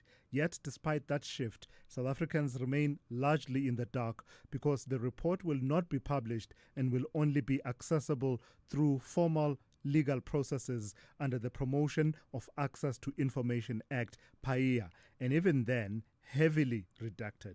Let's speak to Lisa Shuping, who speaks on behalf of the Independent Police Investigative Directorate. Good morning to you and thank you for your time. Please take us through the process leading up to the declassification. We understand it happened on the 2nd of February already, quietly in the background. Good morning, Thulasizwe, and good morning to the listeners. Yes, we declassified on the 2nd of February this year. But if one may recall, at the time when our investigation was completed, the DPCI, which was looking at the criminal aspect of what happened at the farm, was still ongoing. So we classified our report because we did not want our information to be out in the public domain while the investigation is happening on the other side. From our side as IPID, we were looking at the conduct of police officers, and the DPCI was looking at the criminal element in terms of what happened at the farm. And they have now concluded their investigation, and therefore there is no need for us to classify the report anymore. Hence, it is declassified. But there will be some would have edited some of the information, especially sensitive information of our witnesses on the report when we share with whoever applies to have access to the report. So you appreciate, though, the need from the public to know as much as possible about this major scandal that happened at the president's farm in Limpopo. So when you say it will be redacted, what does that mean? If someone does a PAIA request for it, what will they be able to see? Will it be blacked out like the Epstein files, such that it doesn't make any sense? You're trying to read, but you're not getting a full picture of what happened. No, you'll get a picture, but what we are removing It's the sensitive or personal information of our witnesses, because we're trying to protect the information. Remember, this is an investigation report. Like any other report that we produce, we do not share all the details with the public. We share certain aspects of the investigation report with the public. So if anybody wants to have access, they must indicate their intention, because it's not meant for public consumption like any other investigation report. They must indicate their intention as to why they want the report and what do they want to use it for. And then our information officer will make an assessment. And if they share the information, it will come with those changes on it. Do you always classify your reports when you're doing investigations into the conduct of police officers, and there's a parallel investigation happening by other organs of state, law enforcement agencies? Do you always classify it top secret, or was this treated as a special case because it's an incident that happened at the president's farm? It's not because it's an incident that happened at the president's farm. If you remember, there was also the Kenya matter. We classified that report because of the sensitive, we were protecting the information of our witnesses. So there are certain reports that we'll classify, but it has nothing to do with the fact that it happened at the president's farm. And like I indicated, we were looking at the conduct of officers and nothing else. So the criminal part was done by the DPCI. So we classify as and when there is a need, after we've made an assessment as IPIT on whether should we classify the information, until if there's any other law enforcement agency that is conducting an investigation, they're done with the investigation. So you're looking on another issue. Yeah. So you were looking at the conduct of police officers in relation to this incident. What did you find? In terms of our report, we did find out, make negative recommendations to SAPS as the employer to say they must institute disciplinary actions against their members, because our investigation revealed that there was a case to answer by some of those officers who were implicated. Say a bit more. I mean, there was a case to answer. There should be implications on the part of the SAPS. What exactly are you saying? Which members are these? Members of the Presidential Protection Unit, the head of that unit that was there, that was involved in this whole scene. What does that mean? There were police officers who were implicated in the whole Phala issue. We investigated those officers. And based on our investigation, we felt that there was a case to answer by the officers. Hence, we made a recommendation to SAPS as the employer to say, please act against your members. Why is this report not being released to the public? I know that you say that it's not your practice to release reports into the public domain, but given the public interest, would your interests have not been served better by actually being as transparent as possible, given that you're saying that the investigation by DPCI is done and you've made your findings in relation to the police officers and you are going to do the reductions that you need to do? It just seems like it's logical that for full transparency and to dissipate any cloud of suspicion of a cover-up, you would be served better by just releasing this report into the public domain. Like any other investigation that we conduct, we do not release the actual report to the public, but we share certain aspects of the report. And that is why we are saying anybody who wants the report, they can apply, but there will be conditions. We do not share our investigation reports apart from just this specific one, but any other investigation report we do not share with the public. What are these conditions for those people who will be seeking to access it via the PAIA process? And how responsive are you as far as PAIA is concerned? Because, you know, the law may guarantee you that you can make a request, but you're not guaranteed to get the report, at least not get it in some organs of state. And I'm not, speaking from experience with you, but with some organs of state, the law is there. It says you can request and you are entitled to, but the actual lived experience is very different. Like we said, it's not available for public consumption. So you should indicate, some people might want the report, because they want to use it probably for evidence in a court of law. It's just an example. They may want to use it for evidence in a court of law.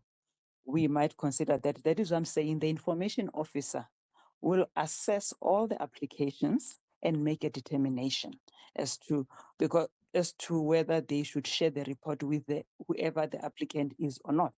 But it's not meant for public consumption. That's what we are saying. So those who make those requests, and I imagine a lot of political parties, your Action SA and the likes, will be lining up to make those PAIA requests. Is there anything that bars them from then sharing the details once they have it? The information officer will engage with them in terms of what the report should be used for and what it should not be used for. Because if they do not comply, then they would have to then report them to the information regulator. It's not meant for public consumption, just like any other IPD investigation report. All right, Lisa Shuping, thank you for your time this morning. Spokesperson of the Independent Police Investigative Directorate. I've got an idea. I've got an idea, right?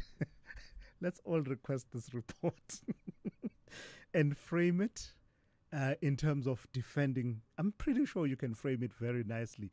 There's a right implicated somewhere, right to something that you can, because you need to justify why you need it in terms of PAIA. I'm pretty sure you sitting at home and listening, you can find a right that you'll be seeking to defend or advance by accessing this report. Touch, let's go. Good morning. Thanks to us. In the headlines, search and rescue operations at a collapsed building in Ormonde, south of Johannesburg, are expected to resume this morning. Johannesburg's emergency management search and rescue teams will continue efforts to locate 3 missing construction workers. 6 people linked to the killing of e-hailing driver Isaac Satlat in Pretoria West last month are expected to apply for bail at the Pretoria Magistrates Court today. And Parliament's chairperson of the Standing Committee on Finance, Dr. Joe Maswangani, says it's inevitable that the war in the Middle East, sparked by the US and Israel's attacks on Iran, will affect the country's finances. The chairpersons representing the finance cluster addressed the media and stakeholders in Parliament on matters around the budget. I'll have details on these and other stories at 8. SAFM, guiding you through the rush hour traffic. Well, it's getting very heavy and very slow across parts of Gauteng. The rain that started in Pretoria this morning and is just causing a real general slowdown moving into the Midrand area now. So all sorts of traffic congestion coming along the M1 route from Montana down towards the N4 Emelefleni Hatfield split. That's heavy. And then from about sort of Atterbury Road right down to Brockfontein and then right down to a crash at Olifantsfontein. That's heavy as well. Make sure you've got plenty of time getting out of Pretoria if you're on your way to Joburg, or if you're negotiating sort of Pretoria Midrand traffic where it's raining. It is just going to be very slow.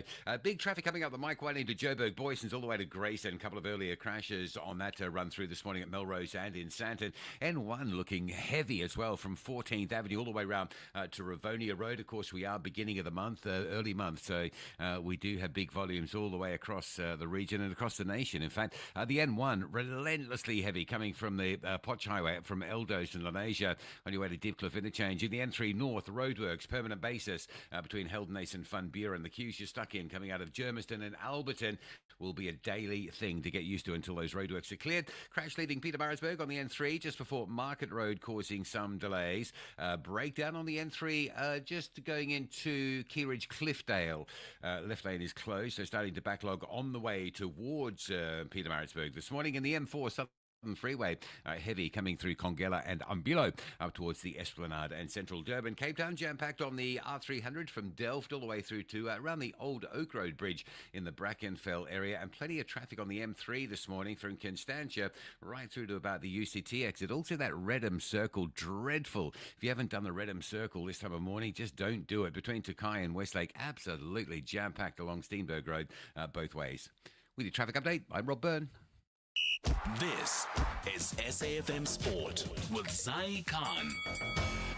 Zai, good morning. So talk to me about the mighty Amakhosi after the action over the weekend. You're saying that they are under pressure ahead of the encounter with Richards Bay tonight. Good morning to us. Absolutely. Under pressure is exactly what sums it up. And Amakosi, they don't have a talent problem. They've got a consistency crisis at the moment. So let's hope that they're not in that rebuilding phase that we've heard. They'll take on, yeah, a team today that they're hoping won't be able to push back. That's Richards Bay. And they're looking to bounce back, especially after that 3-0 Soweto Derby defeat. Amakosi sit 11 points off the top of the Betway Premiership table, with their title ambitions all but over, with elimination from the domestic cup competitions already confirmed. A strong League Cup finish is now their only target. Richards Bay, meanwhile, are pushing to secure a top 8 spot rather than being dragged into a relegation strap. Now, Orlando Pirates take their title charge to Polokwane tonight. They're looking to extend their lead at the top of the Premiership. The Buccaneers head to the old Peter Mokaba Stadium, buoyed by that 3-0 Soweto Derby win over Chiefs.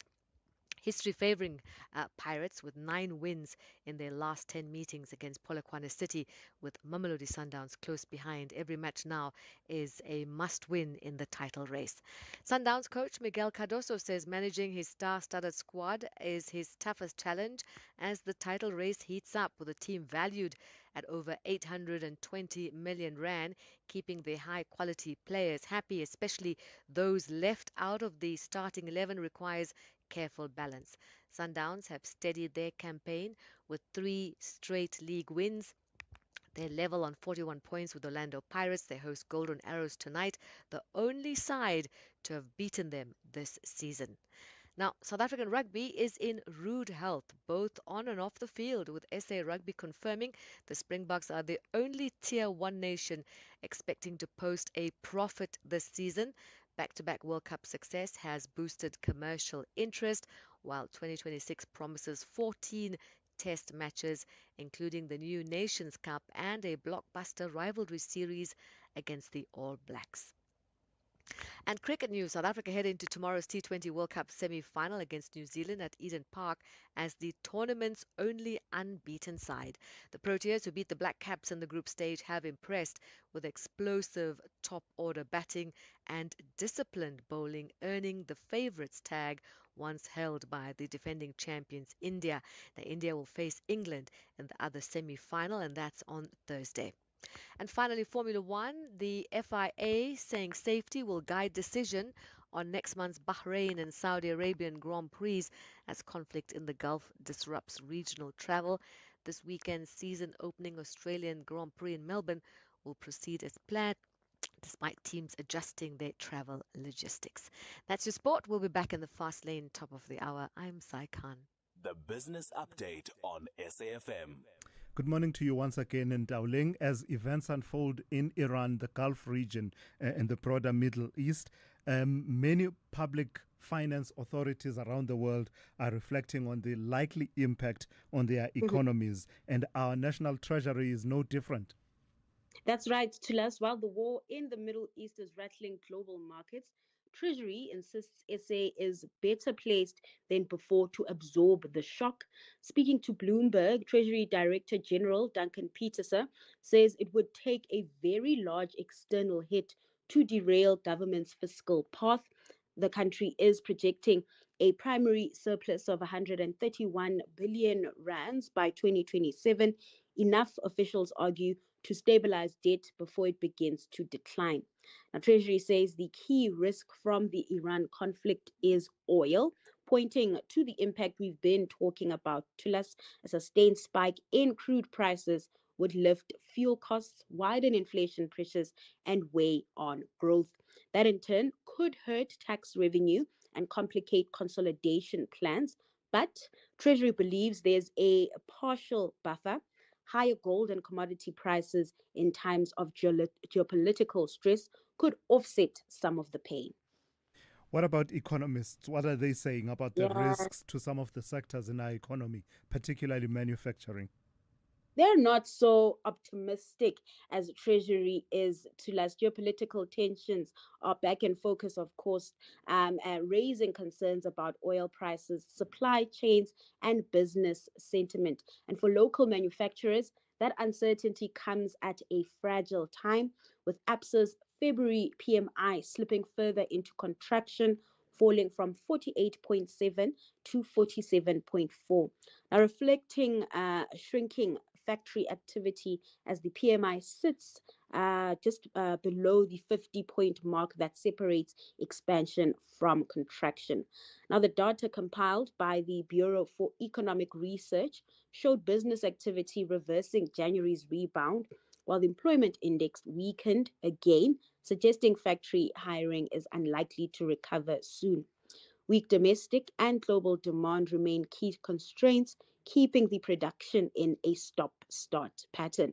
The added risk now is higher oil prices, which of course could lift fuel costs, and economists expect that to happen in April, squeezing margins and raising transport expenses.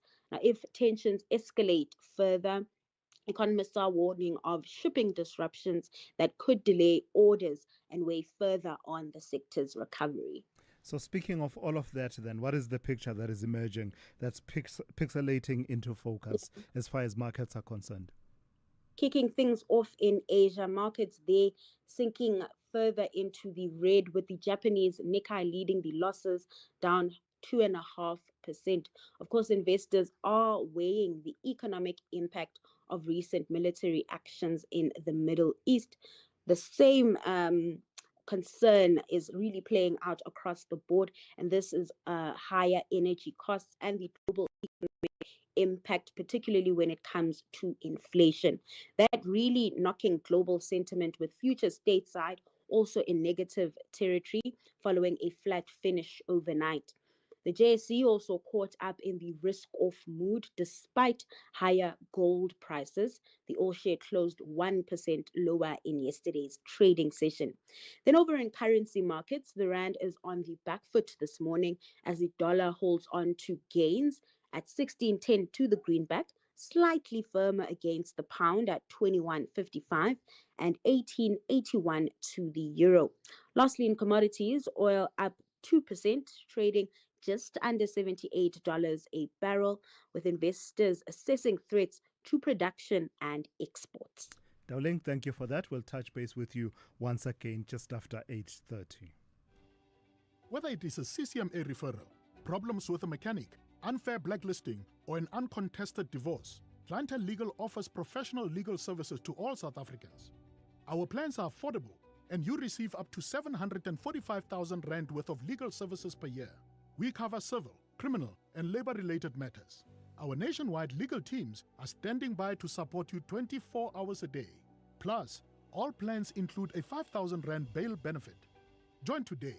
SMS SAFM to 32195. That's SAFM to 32195. Clientele General is an authorized FSP and licensed non-life insurer. T's and C's online. Standard rates apply. The Rockets are fired up and ready to blast their way into the semi-finals. But Spears are prepared to sweat every minute for a win to leave Giants in tears. This is the Nedbank Cup quarterfinal. Kiona, Yaruna. Catch TS Galaxy versus Jackson Spears FC this Sunday, 8 March at 2:30 p.m. live on SABC Plus and SABC One. Then on SABC radio stations at 3 p.m.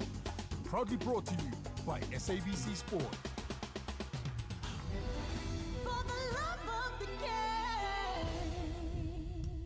SAFM, in partnership with Symphony by the Water, taking place on the 7th of March at Mid-Madam, is giving away 15 double tickets to see an incredible lineup of South African artists supported by the KZN Philharmonic Orchestra.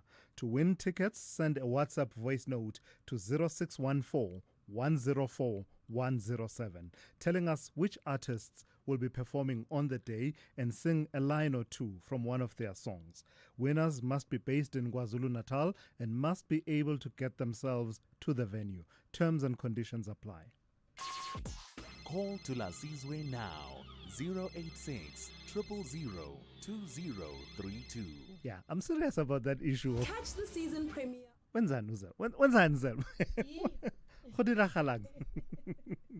I'm serious about my suggestion. Let's all request access to this Pala report from IPID, right? Because you can. The form is called Form 2. You get it from the Information Regulator website. Download it. All you need to do is justify the right that you want to defend by having access to that report, right? As I was saying, I just think that they would be better served by publishing it in full, having redacted what they want to redact. They are saying that their investigation has found certain wrongdoing and made recommendations to the SAPS, and that the DPCI, the Hawks investigation, which they were trying to protect by classifying the report as top secret, that has been done and dusted, and therefore their report you'll be able to have access to it with the names of witnesses and other people redacted. So why not give us the full report rather than go through this whole process of Action SA applies for it, the EFF applies for it, ATM applies for it, and etc. organizations as well. I don't know. Maybe it's just me. Let me take a few of the voice notes that have come through on that issue. Good morning, Thulas. These people, the report was classified, now it's declassified, but it's not available for public consumption. What is this? Really, man. We're not just talking about an ordinary person here. It's the head of state. It's in the public interest that they make that report available for everyone. Come on. This is Tabo from Hezeview. Thank you. Tabo, I can't agree with you more. Public interest is not just interesting to the public, it's in the public interest. Details on these and other stories. Thulas. Oh, I peed my daughter. I peed again. I peed in Matlanga. I peed everywhere. When will this secrets, veil of secrets that I peed has operated? We know that they are corrupt. Their boss has proven to be wanting. Now they are hiding this pala information. Oh, my daughter. Can't you see? Why are we being treated like fools? Good morning, Thulas and SFM listeners. Buta here from Pretoria. Thulas, why can't you ask that lady that's speaking about the Pala report being declassified? What is the conditions for us to get access to that report? Because she's telling us that the information officer will assess. What will he assess? What is the conditions for us to get that report? Can you please ask her that? Yeah. So it's now the standard process through PAIA. Download the Form 2, as I said, Information Regulator, and you fill it out. And basically, you just need to justify what right you are seeking to advance or defend by having access to that report. And you really can frame it. Just look through the rights that you have in the Constitution and make an argument for it. And I suppose that's the assessment that they are talking about. In a moment, I'll take your calls. Let me take an update from Rob Byrne on the highways and the byways of the country. SAFM, guiding you through the rush hour traffic. Yes, the pulse of the country as we move into this Tuesday on those highways and byways. Very heavy around 20 this morning. Not only wet weather to deal with, but some big volume as well. The N4 inbound sitting from Simon from Muten through towards the N1. The N1 from Montana all the way down through to Brockfontein and all the way down to about New Road this morning. So really busy. Big volumes going slow through the rain. Also northbound, it's all jammed up from John Foster up towards Garsfontein. You're getting the idea is to allow plenty of extra time to get through it all this morning.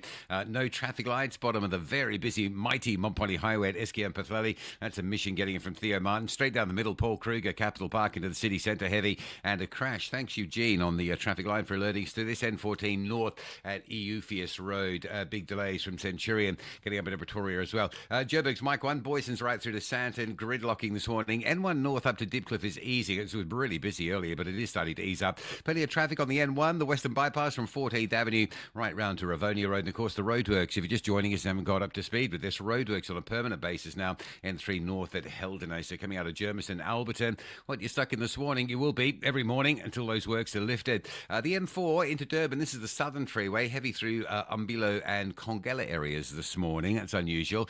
Crash on the N2 South at Spaghetti Junction, the route down from Umgeni Road starting to really fill up, and southern parts of KZN, the Umzukulu River Bridge closed again today, just north of Port Shepstone, the R102. If you're stuck in traffic just north of Port Shepstone, that'll be the loop around on those alternative routes that are all jammed.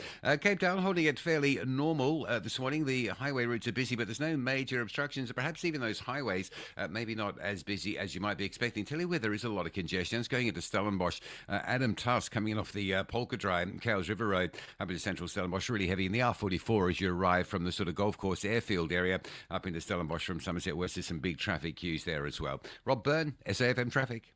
Catch the season premiere of Color Your Plate this Sunday evening at 7 as 4 hungry home cooks step into the kitchen to reimagine beloved family favorites in bold and unexpected ways. With the return of a Sterling from a previous season judging their every move, only one will earn the chance to progress and cook alongside them in the next round. Who will impress and take the first step forward? Find out on Color Your Plate, Sundays at 7 p.m, repeat Saturdays at 4:30, only on SABC2. The safety and well-being of learners is a shared social responsibility. Parents and guardians play a critical role in ensuring safe, reliable, and lawful scholar transport. Parents are therefore urged to take responsibility for the following. Parents should ensure that learners are on time and ready for collection to prevent unsafe driving practices such as rushing, unscheduled stops, or overloading. By working together, parents, operators, and authorities can protect learners and build a culture of safety on our roads. Issued by the National Department of Transport. The Cottagers are confident they will control the tempo at home and move the ball with purpose. And now's a chance for Raul. Is that hand voice in the net? Raul Jimenez has done it again. Meanwhile, the Hammers arrive with power, pace, and extra edge to conquer the London derby. Going forward towards Sojek! It's Thomas Sojek for West Ham United, not long after half-time. This is the Premier League.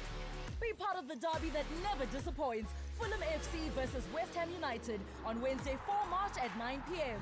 Live on SABC Plus and SABC3. Proudly brought to you by SABC Sport. For the love of the game. Call Thulasizwe now, 086 000 2032. And it's 8 minutes to 7. Let me go to Ratabedi Mamabolo in Polokwane. Good morning to you, Ratabedi. Good morning, Thulasizwe. How are you, sir? Very well, very well. I understand you were listening to our conversation with the retired Justice Edwin Cameron yesterday, and it resonated. Yes. You know, it touched me. It inspires me, you know. Thulasizwe, I'm a 73-year-old guy, an old man. I'm an ex-teacher. I've tested HIV positive in 1995. But I think I got this, I caught it, you know, around 1991, 1990, around there. But I realized it in 1995. Mm-hmm. And then, you know, I was down to the ashes. I was down and out because of the stigma and you know, the stigma that was there and the discrimination that I got from other educators. But all in all, I want to say thank you to Judge Cameron. I wish I could meet that old man like myself. You know, himself, Zaki Ahmad and TAC, they picked us up, some of us, you know. I am right now working for, not working sort of, I'm volunteering for an organization called Father a Nation, no excuse. We are talking to men. We because men don't get tested. You know, they use their wives as test kits. So we survived the era of the beetroot, you know, the manto era. May he so rest in peace. Yeah. I'm so inspired by that old man. He picked me up, and I'm not strong. I'm fine. I'm getting along, and I'm okay. Yeah, sure. Ratabedi, you have no idea how big a smile I have on my face just hearing some of the work that you are doing, as well as just inspired by what you are saying, having pushed back against the stigma. Because, there was a period when there seemed to be that lack of an understanding of HIV and how it became part of the reality that we live with in our society, but still attracted a fair amount of stigma. So it's in the talking about it and in the people such as yourself and Justice Edwin Cameron, leading the charge against the stigma that we are able to be where we are today. Yes. Thank you very much for having me. We are trying to encourage men to get tested and take their medication. It's a simple one pill per day. It would love my little girl will call me, Papa, come in, and take your medication, and then that one pill is fine, and then I'm okay and I'm good and strong. Ratabedi, thank you for that. Thank you for calling in. Ratabedi Mamabolo out in Polokwane. Let me go from that and go to Nicholas in Gugombo City. Good morning to you, Nicholas. Good morning to us. We're not yet used to this. It's not me. It's you people. It's you people who chose Gugombo City. And as I say that line to Nicholas just dropped us. Let's see. Do we still have you, Nicholas? No. So we'll work on the lines and try and get back to he was talking about how they're not used to the name yet. Well, we're there now. It has been gazetted. It's now official. Let me take a few voice notes, though. Someone wants to talk about Bellarmine Mugabe Chatunga. Oh, what just happened? All right, let me go back to that. It jumped as I was playing that voice note. Good morning, Bratulas. Mbongo Sundi Sambui Isaye. Bratulas, the solution in South Africa against the law enforcement officials is body cams. That they will help a lot. How did this Mugabe guy enter South Africa if he was banned before or he was denied entry? Once the body cams, they wear them for the entire shift, then the corruption will be much lesser because the footage can be reviewed. And then those footages must be monitored 24/7. Then there will be no cold drinks because, siyapela ngama cold drinks. Yeah, absolutely, Mbongo. I'm a big fan of body cams as well as dash cams. And I think I've made the point before that the rule should be, if you are doing everything above board, you should not be worried about it being captured on camera as a police officer. You are exercising a very powerful, function in society. And therefore, you should not be worried about it being on camera. As soon as you switch off that body camera, or you try and undertake actions away from the dash cam as far as possible. I mean, there will be instances where you don't have time to really have the car facing the action. We understand these situations arise.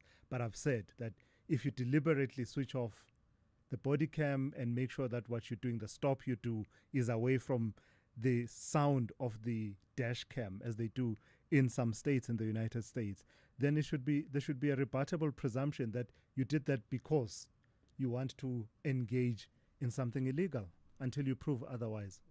Nicholas, good composite. Welcome back. Oh, yes. I was saying to us, let me just be straight, to the point. If we talk, I think this thing is confusing us as listeners, and thank God for the people like you who are interviewing these people from an informed position. And you guys are doing great job for us because SFM, I must say that has been a source of information and has much educated us as public for us to begin to be in a very space that we understand the processes of our government and democracy. From what I've been listening this morning to us, somebody can say because classified information, it means is like a secret source and sensitive. And only for authorized eyes to look at that. The next thing, when it is classified, I think information, it's like we are listening to news yesterday, it's been made public and is now accessible to everyone.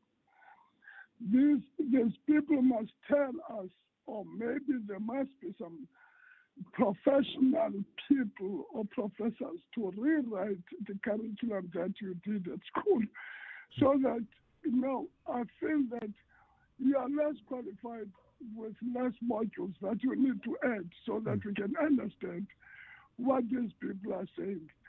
Further than that, it was for my first time to hear official people, politician leaders, to block people, block the investigators from investigating themselves. Yeah. Come on, South Africa. Yeah. Let's go back to school and just see what is it that we need to learn again. Yeah. Thank you, Tulas. Thank you for that, Nicholas, out in Gugompo City, formerly East London, talking about civic education and understanding how these things work, because they can get confusing, right?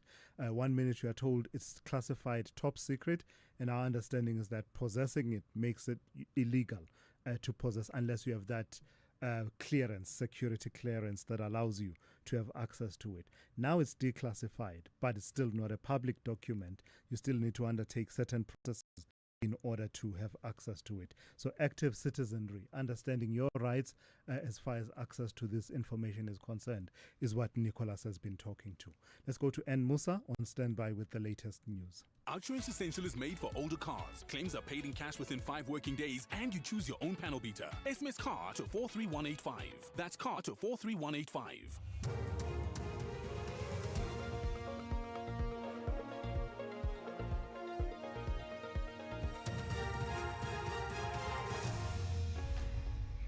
Thanks to us. In our top stories, search and rescue operation at Omonde building resume, and suspects in e-hailing driver murder to appear in court. Good morning.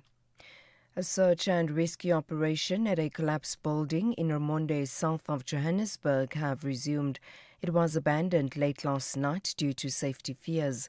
The incident has left 6 construction workers dead, 2 were rescued and 1 is in hospital, while 3 others are still missing.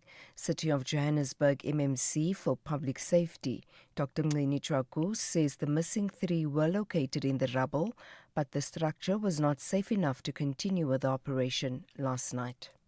The rescue operation carried on up until around 8-9 o'clock last night, and due to the bad structural integrity of the building, we actually had to call the search off, but there were some visuals of the 3 missing individuals under the rubble, but because of the structural integrity, they actually had to abort the operation. Then they're going to resume just now at about 8 o'clock. There's proper enough light. 6 people linked to the killing of e-hailing driver Isaac Satlat in Pretoria West last month are expected to apply for bail at the Pretoria Magistrates Court today. Satlat was killed after accused 1 and 2 requested a ride in Pretoria. Nontlanhla Nchingela reports. Dikeledi Mphila, Khuitsone Machidi, McLaren Mushwana, Tumishang Mabutlane, Offense Sinomadi, and Tabang Mutwa were arrested following the brutal murder of an e-hailing driver in February. The breakthrough came after dash cam footage installed in the vehicle helped identify the suspects, leading to their arrest. During their last court appearance a week ago, the matter was postponed after accused number 1 was not brought before court due to an administrative error involving an incorrectly dated warrant of detention. Some scholar transport operators in Polokwane are demanding the Limpopo Department of Transport fast-track the issuing of permits. The operators marched to the department's offices over the impounding of their vehicles.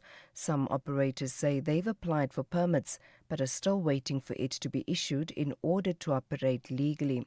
The Transport Department has given scholar transport operators until the 17th of April to finalize applications. Limpopo Scholar Transport Alliance chairperson Thabo Mulelechi says they want the department to extend the application period.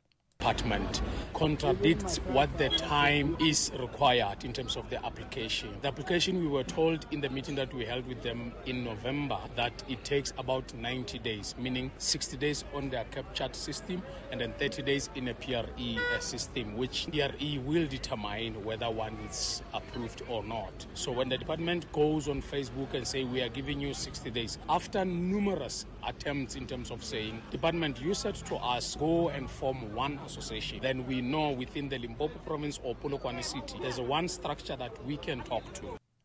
Parliament's chairperson of the Standing Committee on Finance, Dr. Joe Maswanganyi, says it's inevitable the war in the Middle East, sparked by the US and Israel's attacks on Iran, will affect the country's finances. The chairpersons representing the finance cluster addressed the media and stakeholders in Parliament on matters around the budget. Maswanganyi also addressed the possible impact the latest global conflict will have on South Africa. This conflict is going to have serious impact on our budget that has been tabled last week. Today we live in the global village. We can't be here and say we are not worried about what's happening there. We are very worried because it has got a direct impact on our economy and the countries that we trade with. And finally, Ecuador's President Daniel Noboa has announced joint operations with the United States to combat drug trafficking will begin in 2 weeks. He also announced a curfew from mid-March in the 4 most violent provinces. Nuestro pueblo necesita vivir en paz. Our people need to live in peace, which is why this month we'll fight alongside our allies in the region in the very important military and police operations. The next phase of combat and of this war against organized crime begins now. Recapping the top story, a search and rescue operation at a collapsed building in Omonde, south of Johannesburg, have resumed. It was abandoned late last night due to safety fears. For SAFM News, I am Anne Musa. Theft, accident, and 1 million rand third-party cover for your older car. Outsurance Essential has it all. Get a quote. SMS car to 43185. That's car to 43185. Like a Polaroid camera, your car may be older, but it's got character. Now with Outsurance Essential car insurance, you could get savings too. 52-year-old Simon pays only 432 Rand a month for his 2007 VW Polo and gets third-party cover of up to 1 million Rand. Get Outsurance Essential car insurance today for unfinanced cars older than 5 years and valued at less than 130,000 Rand. SMS car to 43185. That's car to 43185. Outsurance, licensed insurer and FSP. T's, C's and information online. Very good morning to you in your SFM Sports headline. It's just 100 days to go until the FIFA World Cup kicks off in North America. And we also bring you a cricket action. It's the Proteas coach Shukri Conrad coming up against his predecessor Rob Walter, who's now leading New Zealand. We'll have all the details at around 8:30. SAFM, guiding you through the rush hour traffic. Good morning. Rain across the Gauteng region, particularly bad around the Pretoria and Midrand regions. Very slow going on the highways and the byways through the wet weather conditions. Also, a crash in amongst the rain on the N14. This is the Ben Skimmon Highway on your way to Pretoria. That collision scene by Eupheus Roads are coming up from Centurion. It looks to be a heavy backlog there. Joburg, largely the roads are dry, but it looks like rain is nearing. So just get ready to drive safely through that region as well. The Joburg highway networks are heavy. The N1 from 14th Avenue round to Rivonia, just solid all the way up. The Mike 1 from Boyson through to Grayston Drive, absolutely jam-packed. And problems on that N3 into the roadworks at Van Buren. Delays coming out of Germiston and Alberton off the N12 and N3 via Elands. Port Shepstone, the R102, Mzunkhulu River Bridge remains closed into day 2, so a lot of congestion in that central Port Shepstone areas. You have to loop around it. Durban's M4, Southern Freeway through Umbilu and Kongela, very heavy backlogs there. crash on the N2 South at Spaghetti Junction, just causing a bit of a slowdown passing Westwood Mall territory. And Cape Town, N7, both ways to Bosmansdam Road is heavy this morning. Viking Way from Epping.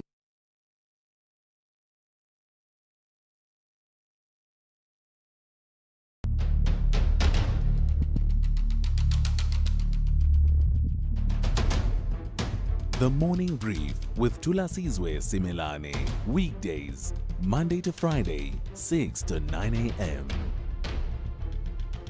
The Morning Brief with Thulasizwe Simelane. Weekdays, Monday to Friday, 6 to 9 a.m. 10 minutes after 8. Welcome to the third hour of the Morning Brief on SAFM 104 to 107. It is great to be in your company. In the next few minutes, I'll be speaking to Speech Nzawumbi, an expatriate and socialite who is out in Dubai, just getting a sense of living through these really perilous times in the Gulf region.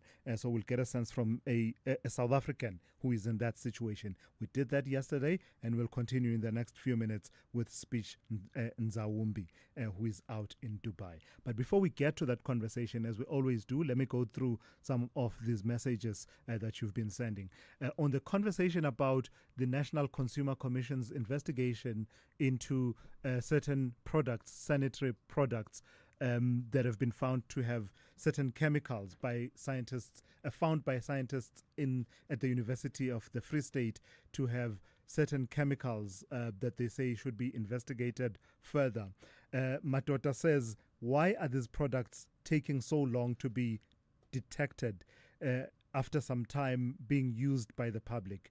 You will find that milk from where has been found unsuitable, cars from some plants to have defects after 5 years in use. So Matota talking about the time it takes to detect some of these issues and bring them to the public's attention. Then someone else says, are these harmful chemicals in sanitary pads found only in South Africa or even in other countries? I think the explanation we got from Prudence Muyilwa is that they've been comparing with European standards, whether the chemical composition that is found in South African products, how does it compare? And I think she said the ones found are lower than the acceptable levels considered acceptable in European markets. But of course, the work is ongoing. Scientific tests, more tests being done, we are told, by the National Consumer Commission, working with other entities. And then someone says, hi, Thulas. This was fraud, period. Monies of workers wiped out and taken by Steinhoff. Not just a systems fraud. They stole money of the needy. Come on. It is not an accounting scandal. It is theft. So what did I say?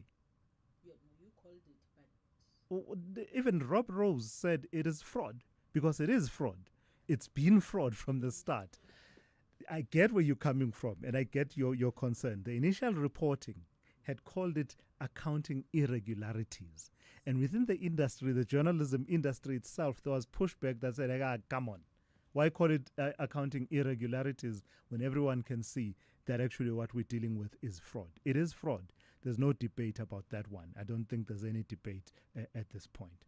And then someone else says, morning team, I've got two questions with regard to the Phala issue. One, is a sitting president allowed to conduct personal business? Two, are you allowed to have over 10,000 rand in foreign currency in cash undeclared to SARS? Those are the questions. There have been many investigations, and I wish I knew the answers by now because the public protector investigated. There was that panel that was investigating for that process in Parliament, came to its own conclusions. The South African Revenue Service looked into it. IPID looked at an element of it, the conduct of police officers. We are told the Hawks have done an investigation. There's a trial that's ongoing. But I wonder if these questions that you are asking have been answered adequately and I suppose to your own satisfaction. Then someone else says there is no law against sharing the report. So let's get one person to get access to it. Then they can share the report. Thulasizwe, I nominate you to apply and access it. Now we're going to have to do it quietly before they notice and redact more stuff. There's clearly a lot they are hiding in there, says Soviet in King Williamstown. Why are you nominating me? Action SA has already gone ahead. We're told that they'll be leading in terms of doing that. But I'm pretty sure a lot of the other opposition parties will be lining up to file their own PAIA requests. They've got formidable legal teams that will assist with that. Not that it's that complicated, that form. It's actually straightforward. I don't mind, actually. As an exercise, I may as well just do it.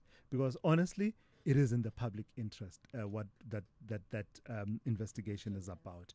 It's not just interesting to the public, it's in the public interest. And then lastly, Sis Vuyelwa from Europe is body shaming me again, and I thought I would expose Sis Vuyelwa. Sis Vuyelwa says, good morning, Thulas. Going to the gym is not your goal for 2026. Please, Puti, says Sis Vuyelwa from Europe, would love to see your muscles. Sis Vuyelwa, it will happen. I've been saying that it came down to a matter of, choose your battles. There's a lot going on in my life, and I will tell you about it in the coming months or so. So I had to make a sacrifice, and sadly, my fitness journey had to be that sacrifice. So I'm flourishing with my airbag. But watch the space. Uzobona when. Let's keep the conversation going. The number to dial 086 000 2032. Your WhatsApp voice notes 0614 104 107. The third hour of the morning brief starts now. Get Spar super savings at every store, in every aisle, every day. Like 800-gram Clover pre-packed cheese, 109.99, save 39 Rand. Or 120-gram Lay's potato chips, buy any 2 for 40, save 8 Rand. Now that's super savings. Prices valid from the 23rd of February till 8 March, while stocks last. Only at Spar. T's and C's apply. This February, love staying informed. As your day winds down and the evening begins, Primetime News moves to a new home. Weekdays at 6 p.m. The stories that matter, the context you trust, the news that connects you to South Africa and the world. Because loving what you watch also means trusting what you hear. Primetime News airs weeknights at 8 p.m. only on S3. Open up. If you think you cannot afford a lawyer, think again. Clientele Legal has made professional legal services affordable. You receive up to 745,000 Rand worth of legal services per year. Our range of plans include cover for you, your spouse, children, and extended family. Plans include cover for civil, criminal, and labor-related matters. Whether it's protection orders, gender-based violence, uncontested divorce, or poor service, your Clientele Legal lawyer will be there to assist you. Our services are convenient. Simply pick up the phone and call your lawyer or send us an email and we'll get back to you. All plans include a bail benefit of up to 5,000 Rand and we'll go to the police station and pay it for you. Plus, Clientele Legal offers you 24-hour telephonic legal advice. SMS SAFM to 32195. That's SAFM to 32195. Clientele General is an authorized FSP and licensed non-life insurer. T's and C's online. Standard rates apply. You are listening to the Morning Brief with Thulasizwe Simelane. 18 minutes after 8. Well, the days from the 24th of February to the 2nd of March were marked as Eating Disorder Awareness Week. And many people believe you have to be dangerously thin to have an eating disorder. But health experts are warning that this is a harmful myth that prevents thousands from getting the help they need. So during that week, professionals have been emphasizing that weight alone is not a reliable indicator of physical or mental health. Let's get more perspective on this. I'm joined by Elske Rich, who is a dietitian and also the spokesperson for the Association of Dietetics in this country. Good morning to you and thank you for your time. So just take me through eating disorders. When we say eating disorders, what are we talking about? Good morning. Yes, so there are some key differences between an eating disorder and just having disordered eating patterns. So, an eating disorder is really a serious mental health condition that meets specific diagnostic criteria. So, for example, the ones that we most commonly know is maybe like anorexia nervosa or bulimia nervosa or even binge eating disorder. So, that would be this like persistent and severe disturbance in your eating behavior. Whereas disordered eating refers to this different spectrum of irregular eating behaviors, and that can be lots of different things like maybe chronic dieting or skipping meals regularly or emotional eating. So it's really important to have that difference between the two and understand the severity of an actual eating disorder. And you're saying that there's a psychological element to eating disorders. How much do we understand about the psychological element? So, as a dietitian, it is not recommended to see a patient that has an eating disorder alone. So, you always work in a team with a psychologist and a psychiatrist. So, with regards to the psychological element, there's definitely maybe some medication that is needed to get that individual to a level of functioning where they can actually partake in the different like methods of therapy. So, without getting that proper treatment, I think a lot of the times eating disorders are missed, or it's just seen as, oh, but she's eating this way or he's eating this way because of depression or anxiety. But a lot of times those things are linked together. So it's a very important part of it. So during this past week, Eating Disorder Awareness Week, part of the emphasis has been on the indicator and the marker that many people watch, the issue of weight. We pay attention to weight, and then when you see someone who's really thin, that's only then that you get worried and say, perhaps this person may have an eating disorder. Why is that not the best marker and indicator? So we get different types of the specific eating disorders that I've mentioned. So even for anorexia, which is most commonly seen as someone who is very skinny, we also get atypical anorexia, where they have all the symptoms of anorexia, but they are actually still of a normal weight or even overweight. And then we also know that with bulimia nervosa, that is where they have those persistent binge eating episodes followed by then purging. So getting rid of the food even though they've just consumed it. And then even then, while we ingest food, your body is already absorbing nutrients and things like that. But then when we vomit it out, some of it goes missing. So at the end of the day, these people stay at the same weight or even have struggles where they are overweight, although they have eating disorders. So it's very important to know that if someone is severely thin, this is one of maybe 7 different types of bodies we are looking at thinking about eating disorders.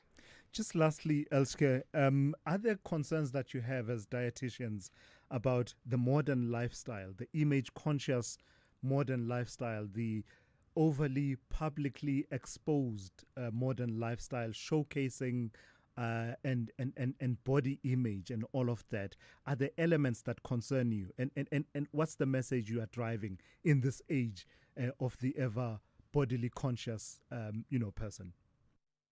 So I think we've really moved away from the diet cultures that we had in the beginning of the 2000s, where it really promoted diets with very little food intake. And now we are more towards everything being branded as healthy when it is maybe not. So really, if someone is struggling with disordered eating or an eating disorder, we can really look at some signs and make sure that we help those close to us. So it's usually someone who is quite obsessed with food, so they always want the safe food or the low calorie food or organic foods or something like that. And there's nothing wrong with those foods in particular, but if someone only wants to eat those foods, then there could be a problem. Also, maybe when they cut food into tiny pieces, or they're also obsessively measuring their portion sizes, this could also be a sign. So my message is really just to be wary of the people around you and to make sure that you're checking in with everyone. If we ever see any symptoms like maybe long visits to the bathroom after meals or working out excessively, or maybe even that you notice someone spends a lot of time thinking about food or planning a binge eating session, it's really important to give them support. So luckily in South Africa, we have support groups that you can contact or find on edsa.coza, or you can phone them on 081 444 7000. So that will also really just help to put those individuals in contact with these organizations. All right. Please say those numbers and those details once again. Elske? Elske? All right, we seem to have, I think she's muted. Elske, do we have you now? Yes, hello. I was saying, please repeat those details, the website as well as the number as a parting shot. All right, so the website is edsa.coza and the number we can contact is 081 444 7000. All right, thank you for your time this morning. That is Elske Rich, who is a dietitian and also spokesperson for the Association of Dietetics in South Africa. This February, fall in love with friendships that feel like family. Old bonds, new beginnings, and chapters that remind us why love, in all its forms, matters. The story comes full circle in The Best Man, the final chapters, where love, loyalty, and life collide one last time. Because some stories stay with you long after the final scene. The Best Man, the final chapters, weeknights 7 p.m. only on S3.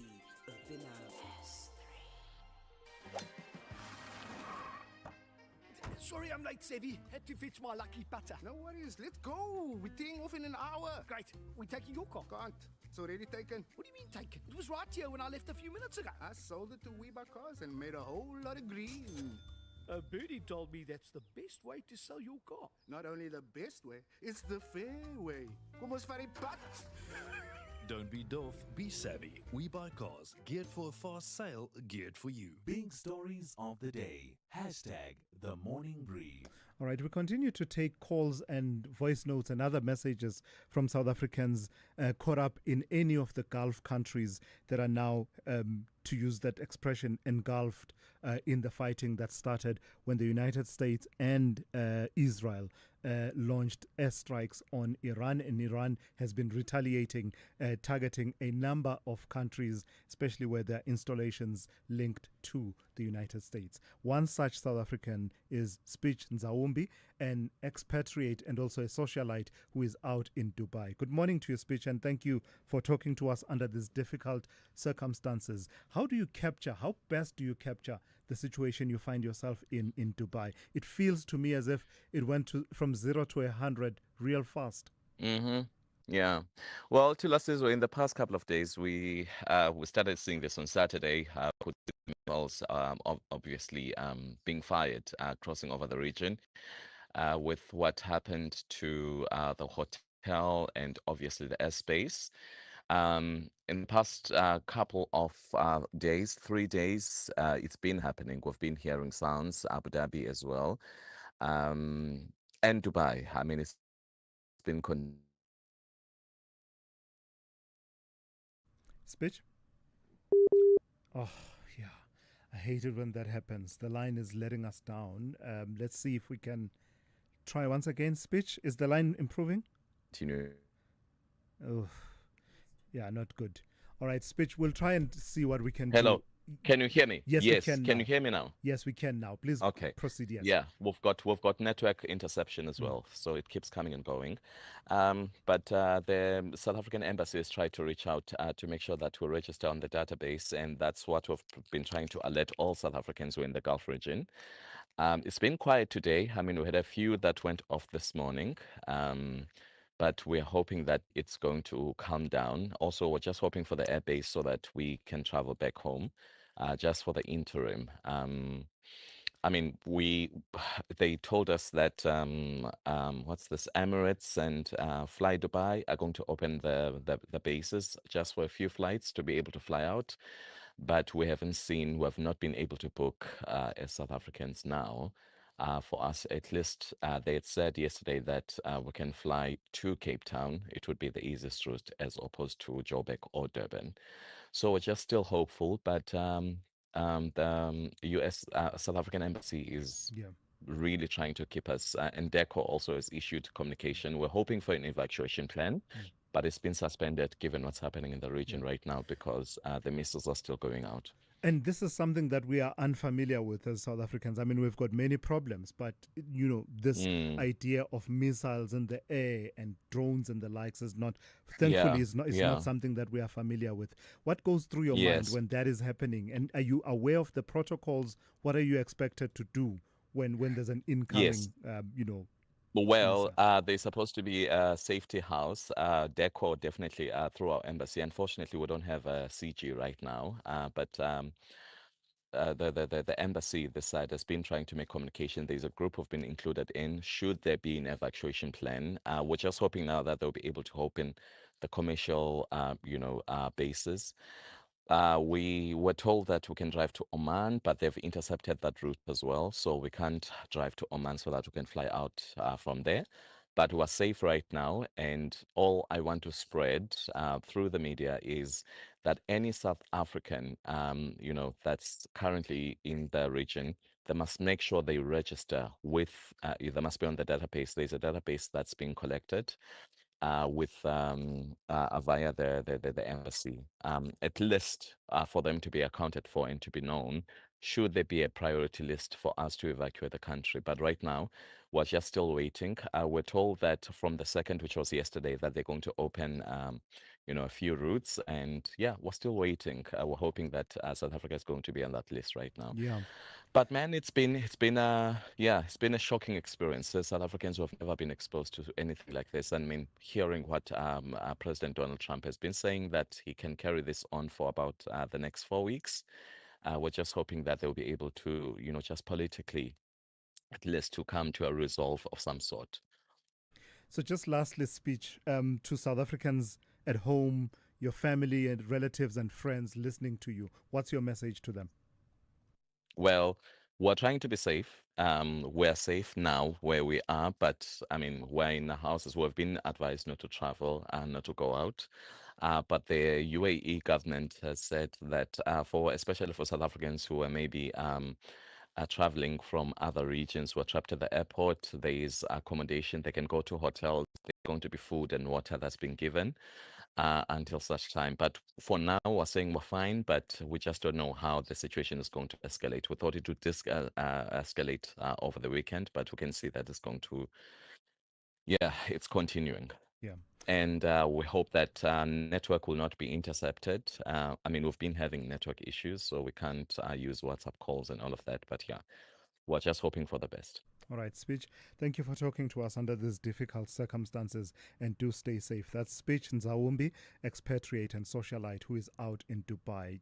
And I really like the way he's emphasizing the need to register on the database of South Africans in the Gulf region. We as South Africans are notorious for not being keen to do that. You travel and you get into a country, hey, government, leave me alone. I don't need to register with you. But in circumstances like this, it is important to do exactly that. Let's go to N. Musa, standing by with the latest news headlines. Good morning. Thanks to us. In the headlines, the Deputy National Police Commissioner Tibelo Musikidi will testify before the ad hoc committee today. The committee is investigating allegations of criminal infiltration, corruption and political interference in the criminal justice system. Search and rescue operations continue at a construction site in Omonde, south of Johannesburg, following a deadly building collapse. 6 bodies were retrieved from the rubble yesterday, while 3 are still missing. And the public protector has concluded its investigation into allegations of simultaneous double payments for 2 principals at Sishego High School by the Limpopo Education Department. In a statement, the public protector's office says the investigations found the allegations are untrue. I'll have details on these and other stories at 9. SAFM, guiding you through the rush hour traffic. Good morning. The rain now moving from Pretoria down through Midrand and into Joburg. So the whole of Gauteng, pretty wet, pretty dark, and slippery and dangerous this morning at high speed, so just watch how you go. But it's having a major impact on slowing traffic down the N1 around Joburg's Western Bypass, clogged from Bayers Nordia round to Ravonia Road. The Mike 1 still fairly heavy between Gold Reef City and Sandton. Lots of traffic on that northbound route. I guess no pointsman in the rain, so four ways really buckling, particularly that run on the main road. Traffic lights at Lone Hill Boulevard, traffic lights at Main and Vic Coppin have not worked forever. It's not like a small junction, that one either. It's a main junction, so without pointsman, it's very heavy. The run from Kyalami on Main Road coming into four ways and down through Lone Hill this morning, really heavy. Same sort of deal if you're in from Deep Sloot on the 511, Willie Mandela, lights at Uranium. That's the other side of Lone Hill. They're offline as well, so very heavy traffic. And just generally heavy around Rosebank, heavy around Sandton, all those high commuting route areas in the rain, just dreadfully slow. M2 into Crown, very heavy as well from Benrose. Traffic pushing back, quite a heavy queue there. Durban, still busy, particularly the N2 routing northbound to get up off at Kwamashu without traffic lights, and then to get up towards Mhlanga with a breakdown in the roadwork. So from Queen Annesley Drive right through to Gateway, it's all fairly heavy. Cliffdale, Key Ridge up to Cliffdale, that's slow on your way to Pietermaritzburg this morning.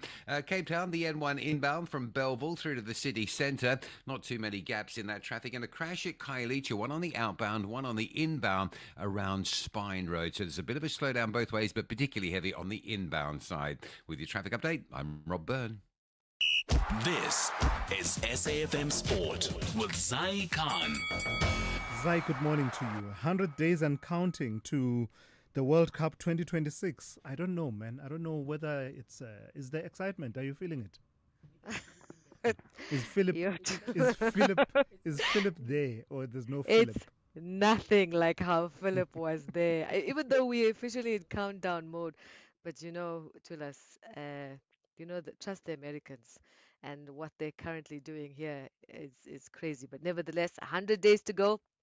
And the psychological games have already started. So let's tell you that this is all going to happen, and that's in the United States, Mexico, and Canada. Mexico City will stage the opening match on the 11th of June, with the final set for July 19th in New Jersey. So there you have it, just 100 days remaining until the 2026 FIFA World Cup gets underway. And SABC Sport will bring you live coverage and comprehensive build-up to the World Cup, as well as matches and insights and expert analysis. Let's bring it closer to home. Orlando Pirates take their title charge to Polokwane tonight as they look to extend their lead at the top of the Betway Premiership. The Buccaneers head to the Old Peter Mokaba Stadium, buoyed by their emphatic 3-0 Soweto derby win over Kaizer Chiefs. History favouring Pirates with 9 wins in their last 10 meetings against Polokwane City, with Mamelodi Sundowns close behind. And speaking of Sundowns, their coach Miguel Cardoso saying managing his star-studded squad is his toughest challenge, as they will be looking to steady their campaign, and they're looking forward to hosting Golden Arrows tonight. Arrows, the only side to have beaten them this season. Now, Kaizer Chiefs face mounting pressure to bounce back from their 3-0 Soweto derby defeat. They visit Richards Bay. Amakosi sitting 11 points off the top of the Betway Premiership table. In the meantime, cricket, it's the past versus the present at the ICC T20 World Cup semi-finals. Proteas coach Shuki Conrad comes up against his predecessor, Rob Walter, who's now leading New Zealand. Walter guided South Africa to multiple ICC semi-finals, but never lifted the trophy. Conrad, however, has overseen an unbeaten run into his knockout clash at Eden Gardens. The Proteas face the Black Caps at 3:30 tomorrow for a place in the final. That will be on Sunday. And finally, boxing, Floyd Mayweather will return to the ring in June for an exhibition bout against Greek kickboxer Mike Zambidis in Athens. The 49-year-old former 5-weight world champion has also confirmed a long-awaited rematch with Manny Pacquiao in Las Vegas on the 19th of September. Well, I'll be back in the boxing ring with more sport. That's John Heriker. For the Morning Brief, I'm Zai Khan. The Business Update on SAFM. Dowling, good morning to you once again. So this issue around access to foot and mouth disease vaccines has been brewing for quite some time, this tension between pharma organizations and other organizations as well, and the Minister of Agriculture on the other hand. It's now headed to court. That's right, Tulat. South Africa's worsening foot and mouth disease crisis heading to court as farming groups challenge government over vaccines. Sakaliaga, Sai, and the Free State Agriculture have filed an urgent application in the Gauteng High Court, arguing that private farmers should be allowed to import and administer registered FMD vaccines. But Agriculture Minister John Steenhuisen has pushed back, saying the case is flawed. He told News 24 the private sector has not been blocked, noting that the first privately imported batch arrived on Sunday. He added that hundreds of private veterinarians have already been accredited to administer vaccines. Now, farming groups argue centralized control has slowed the rollout, leaving producers exposed to heavy losses. The matter is expected to be heard later this month. So let's talk about Nestle and their global restructuring drive. It's going to impact South Africa, isn't it? It seems like that's the case, Tulas. I'm sure you remember when we had the conversation about this last month after Nestle released its fourth quarter results and announced job cuts. It didn't specify which countries it would be affected at that point. We now know that South Africa could be among them. According to Bloomberg reports, Nestle South Africa has begun issuing retrenchment notices to more than 400 employees as part of a global overhaul that reorganizes the group into four core divisions. At least 100 workers have already entered severance discussions, according to people familiar with the process, with further restructuring expected across its broader Africa operations. Globally, under CEO Philippe Navratil, the food giant is cutting about 16,000 jobs, roughly 6% of its workforce, while streamlining its portfolio and exiting non-core assets. The company says workforce reductions will vary by market and that consultations are ongoing, adding it remains committed to long-term growth here at home and across the continent. Lastly, Dowling, what kind of a trading day do we expect in the markets today? The local markets look set for a softer open as global sentiment deteriorates on geopolitical uncertainty. It'll be interesting to see whether the stronger gold price offers some cushion to the broader market today. It's also a busy day on the corporate front, with Nedbank kicking off the banking earnings season, while we also get results from Aspen, Sea Harvest, and Discovery. So lots to chew on when markets open. Over in currency markets, the dollar is surprisingly being treated as a safe haven again amid escalating tensions in the Middle East. Quite notable given it had lost some favor over the past year. The big question now is whether this renewed strength has staying power. For now, it is pressuring the local unit, with the rand trading at 16.16 to the greenback, 21.59 to the pound, and 18.85 to the euro. Meanwhile, oil continues to trend higher, up 2%, trading above $77 a barrel. And that's raising concerns that if those high prices are sustained, could feed through into higher fuel costs and broader inflationary pressures. And the risk off tone is evident globally, with US futures in negative territory and Asian markets also under pressure, trading in the red. Inkom, you can say. Thank you for that. Ndauling Lechela has kept you updated on business, economics, and the markets. This February, fall in love with the journey.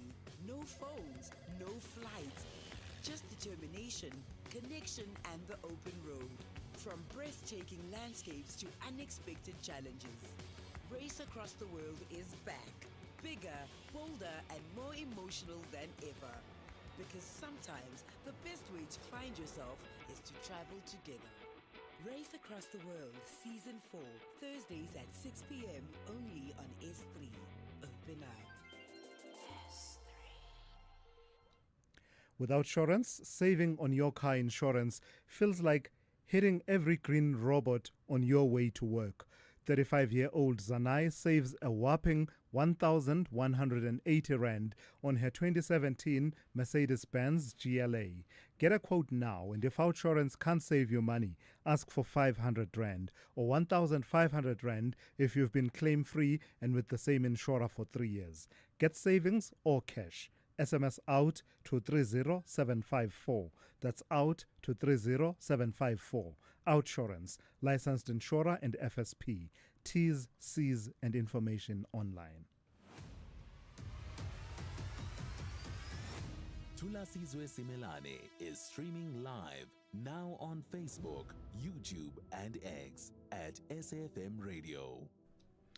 16 minutes to 9. Today is World Hearing Day, the 3rd of March, marked as World Hearing Day. And we're hearing from Specsavers Audiology, who are challenging a common misconception that hearing is simply about turning up the volume.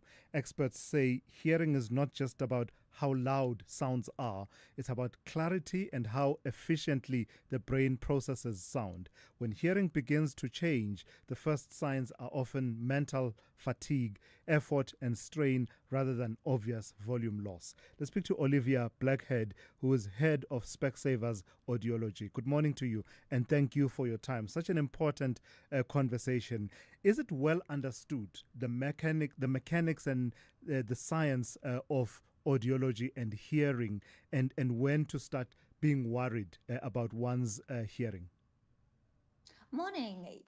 Yes, so it really isn't a common knowledge, and people often leave it way too late before they actually do anything about the hearing. And because the hearing loss is so gradual, you don't notice it happening. So what are the first signs that there's something to attend to check whether you are losing your hearing? So you would first notice it. It's normally your family who actually first notices it. They are the ones who pick it up because they feel like you're not listening to them anymore. But it's an actual fact is you're not hearing them.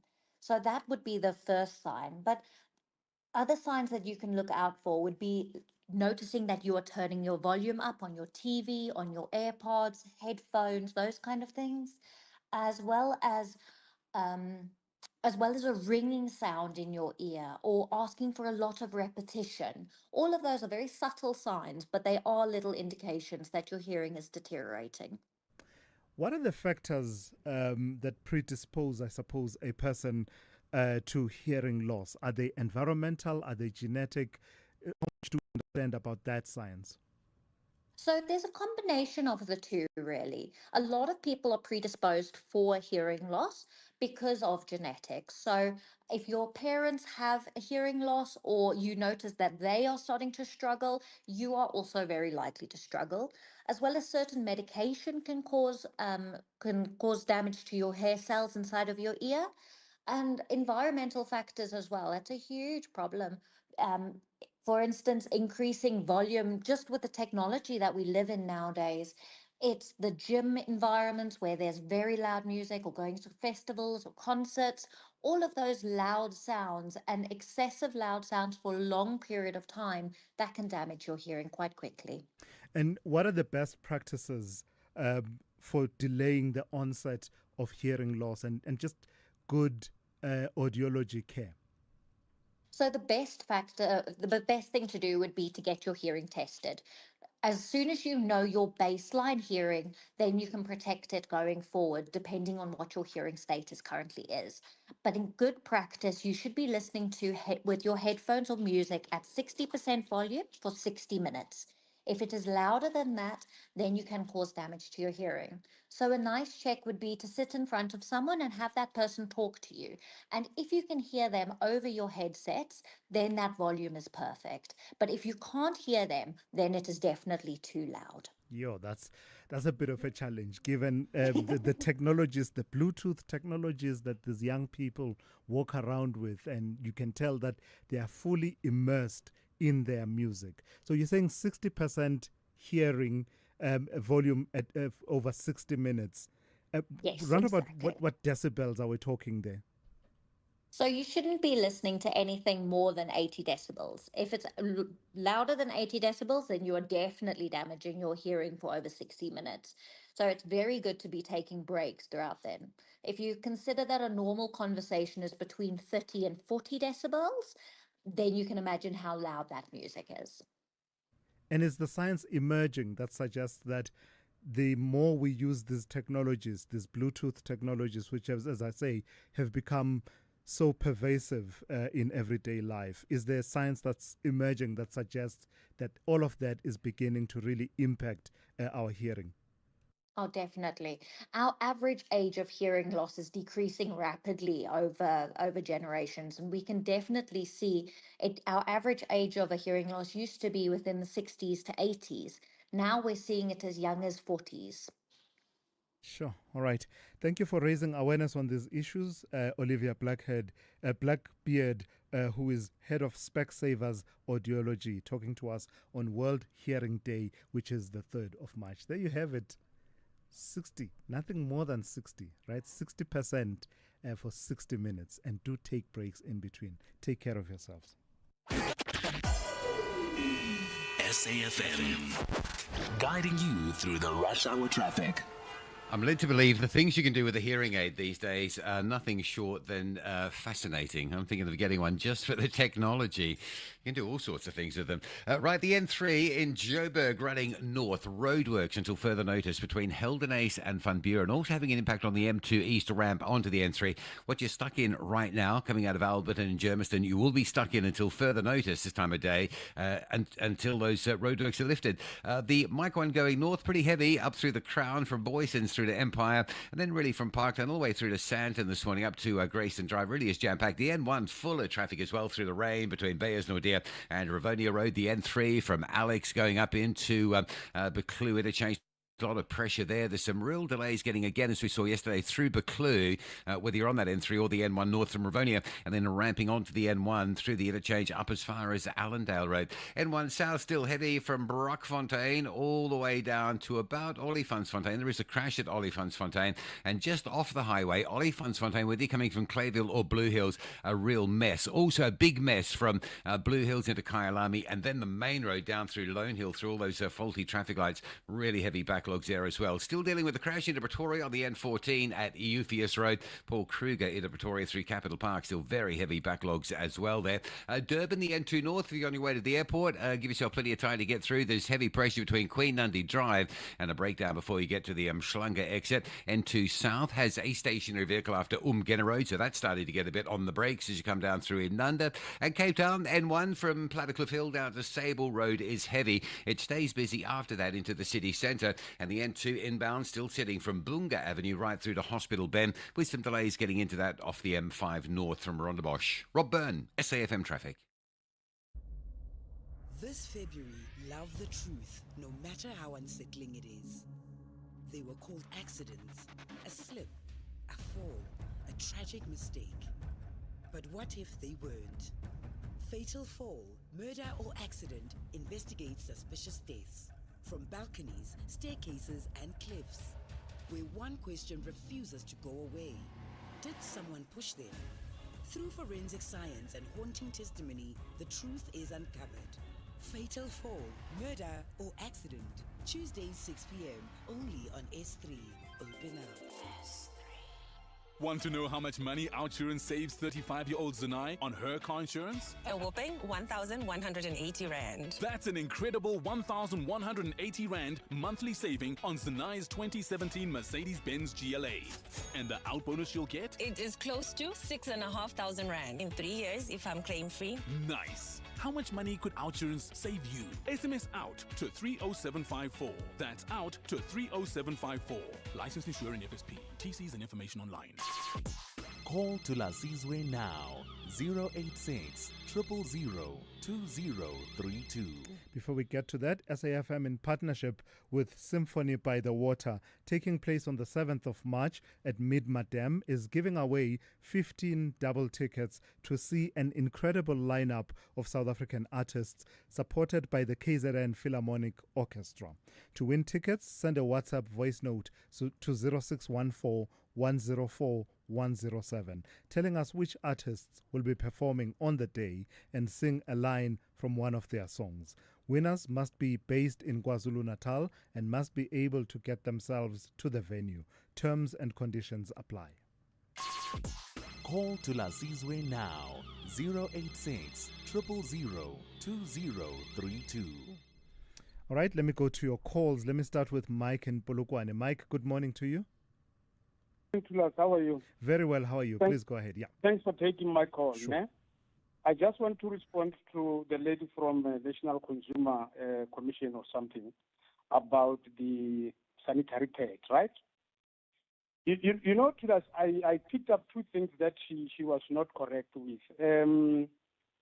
My partner in 2019 invented a 100% plant-based sanitary towel, but I don't want to bore you much with this. I'll give level details after this call.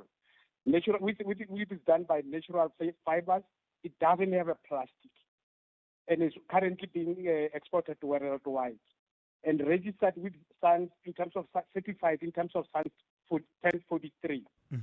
Now, and has got patent to that effect.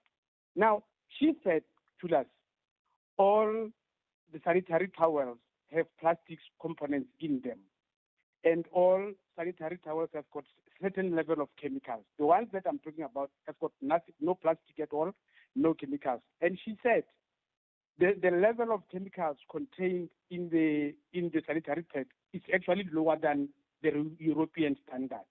But my problem is, Thulas, why do we need chemicals for our mothers and daughters? We don't need those chemicals at all. We just need a natural sanitary pad which doesn't have plastic. And you remember the professor from university said it takes close to 800 years to decompose or to disappear. The ones that I'm talking about, it takes 35 days and they turn into manure. But be that as it may, it is not correct to say all the pads are having chemicals. All right. But I can stay on the line and give Levo some details so that they can take it further outside. Mike, thank you for that. That's Mike in Polokwane there weighing in on that conversation we had earlier on with Prudence Moyilwa from the National Consumer Commission regarding the investigation that is being undertaken, the chemical composition of sanitary pads and panty liner products in the country under the spotlight. And let me go to Crispin in Durban. Good morning to you, Crispin. Morning to Thulasizwe. I want to talk about what really is driving what's happening with the US and Iran. And I want to go to Jeffrey Epstein, who's entirely relevant here, even if people are not seeing the connection. In 2014, Jeffrey Epstein and Peter Thiel, the billionaire with a Southern African background, were discussing their strategy for the Middle East. And in the emails between them, Peter Thiel wrote this: the more chaos there is with a large number of conflicting parties, the less we will have to do. Now, that logic is 100% the logic of what we're seeing at the moment. This is nothing to do with Iran being a proxy. This is not to do with Iran killing people, because the Americans have done exactly that themselves. So when the Iranian regime first came in, very quickly, the U.S. funded Saddam Hussein in Iraq to attack Iran. Now, about 1 million people died as a result of that U.S.-sponsored war. I mean, that is a kind of state terrorism, and it's absolutely consistent over the decades that is the way the U.S. approaches this. Arm Israel, approve of the fact that Israel is allowed to have a nuclear weapon, deny anyone else the use of a nuclear weapon, constantly setting up these conflicts in the Middle East that are designed to protect U.S. and European oil interests. And that is the logic. Yeah. So part of it is about flooding the zone, you say, that strategy of just flood the zone, one crisis after another, and detract from domestic politics in the U.S. Absolutely. And then to to try to find ways in which you will get Iran attacking other Arab countries and, Iran attacking Arab countries in the area and vice versa. Setting up Saudi Arabia, of course, has been used as a proxy. Those people killing hundreds of thousands of Yemenis, but all of that has to be tolerated by the U.S. because their strategy is, of course, to lie about their real motives, to pretend that the crimes of the Iranian regime are what's driving this. This is not about that. All right, This Crispin. is about finding ways of controlling and exploiting the situation at minimal cost to themselves. All right, Crispin, thank you for that. That's Crispin out in Durban. In fact, let me play a voice note also related to the strikes in Iran. Morning, Thulas. The attack on Iran is an attack to BRICS, Russia and China, because I think America just want to drag down their economy to avoid the challenge or the competition. That's why they started with Venezuela, where they know if they wish Iran can bomb all those facilities there for oil, so that they can get free oil from Venezuela, and then other countries will starve and the economy will go down, and then it's a win. Then they don't want BRICS. Good morning, Thulas, my friend. Are you well? Thulas, as known, the US as well as Israel attacked Iran directly. Yes, they bombed Iran directly. And what does Iran do? They are attacking companies, institutions, and groups of such companies from America which are in the neighboring countries, which means they are about attacking their own compatriots. Is that something worth a celebration, is it? Or is it cowardice? Because the way I see it, Iran is fighting a losing battle. Pepilon Aldos. All right, thank you for that. Thank you for listening and for your engagement. The Talking Point is up next with Kathy Motlatlana. I'm Thulasizwe Simelane. You've been briefed.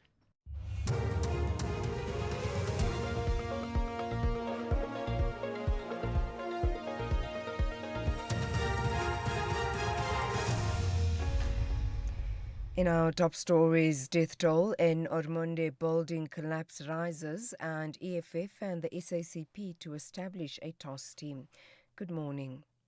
The death toll in the Ormonde building collapse has risen to 8. Johannesburg Emergency Services spokesperson Xolile Kumalo says rescue and recovery operations resumed this morning after being suspended last night. She says one person remains unaccounted for. Recovery operations have commenced for 3 missing construction workers. 2 individuals have been located and teams are currently working to extract them from beneath the concrete slab. 1 person remains unaccounted for, bringing the total confirmed death toll to 8. Operations were suspended later yesterday evening. EMS teams and various stakeholders resumed the search this morning at 8 o'clock.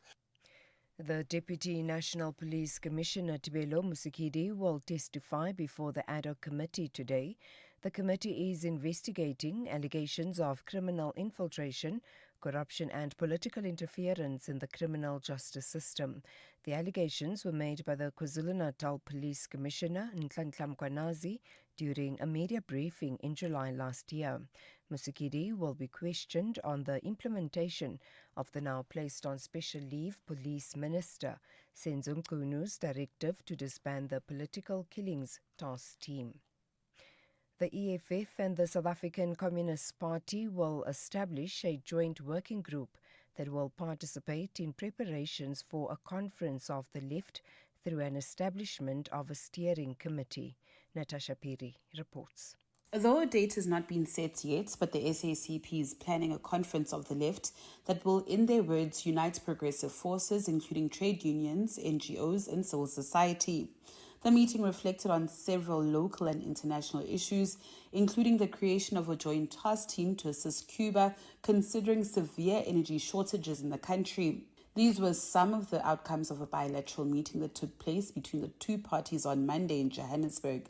The EFF's delegation was led by party president Julius Malema, whilst the SACP's delegation was led by its Secretary General Solima Paila. The Public Protector says its investigations into alleged double payments of two principals simultaneously at Seshego High School by the Limpopo Education Department have found to be untrue. A whistleblower had laid a complaint with the Special Investigating Unit, which then referred the matter to the Department of Public Service and Administration. The whistleblower was unhappy with the unit's decision and reported it to the Public Protector. The Public Protector initially declined to investigate the matter, citing administrative action, but later reviewed its decision. The Public Protector's Mutibe Mukhatle. The letter from the Public Protector expressly considered the alleged irregular extension of the term of the interim school governing body, the appointment of a principal by the school governing body, and the allegation that the department was paying two principals at Seshego High School. The closing letter concluded inter alia that it was an incorrect statement that the department was paying two principals for the same school. Based on the evidence available at the time, the principal of Seshego High School was confirmed to be Mr. Serumula, and Mr. Mashalane, as the previous principal, was stationed and reported to the district office. The allegation of dual payment was therefore found to be unsubstantiated.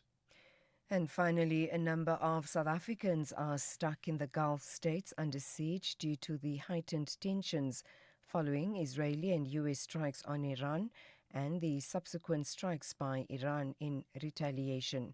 Flights are expected to resume today following the closure of airspaces in the region due to the attacks halting air traffic in and out of Gulf states.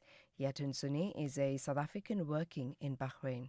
It's pretty tense, the atmosphere. We've moved over the last 3 days now from precautionary alerts to really active security incidents. There have been now attacks. Drones have hit a residential building, and as well a falling debris has created a fire and closed the Salman port. The airport remains closed. Obviously, the air is a no-fly zone. Recapping the top story, the death toll in the Omonde building collapse has risen to 8. For SAFM News, I am Ann Musa. Saturday afternoons in Mzansi, the loyalty is tested every single week. Manchester United fans still believing. Liverpool fans reminding you about history. Chelsea fans saying trust the process. City fans pretending this is all normal. Arsenal fans still shouting out, we are winning it this year. Every year, mate. But that's love. Through the wins, the heartbreak, the long rebuilds. The English Premier League, where we suffer together, celebrate together, and never stop believing. EPL, Saturdays at 4:30 p.m. on S3. Open up. Are you looking for the best spectacle and sunglass deal? With Specsavers Buy One, Get One offer, you get great value for money. Get a free pair of branded single vision prescription sunglasses up to 3,300 Rand when you purchase a comprehensive eye examination and spectacle frames with lenses on your first pair. The best part? Choose from top brands like Police, Hugo, Under Armour, Tommy Hilfiger, Red Bull Spect, and more. Affordable eye care? Specsavers. T's and C's apply. When music meets nature, something unforgettable happens. Symphony by the Water, a world-class live music experience set against the breathtaking beauty of Midmar Dam, featuring the KZN Philharmonic Orchestra, Spogazi,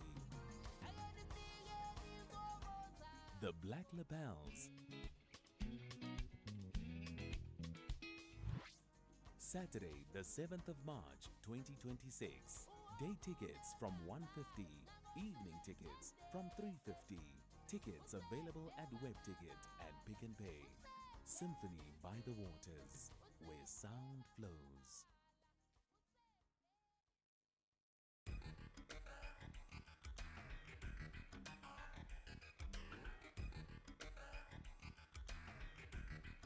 The Talking Point with Kathy Motlatlana. Weekdays, 9 a.m. till midday.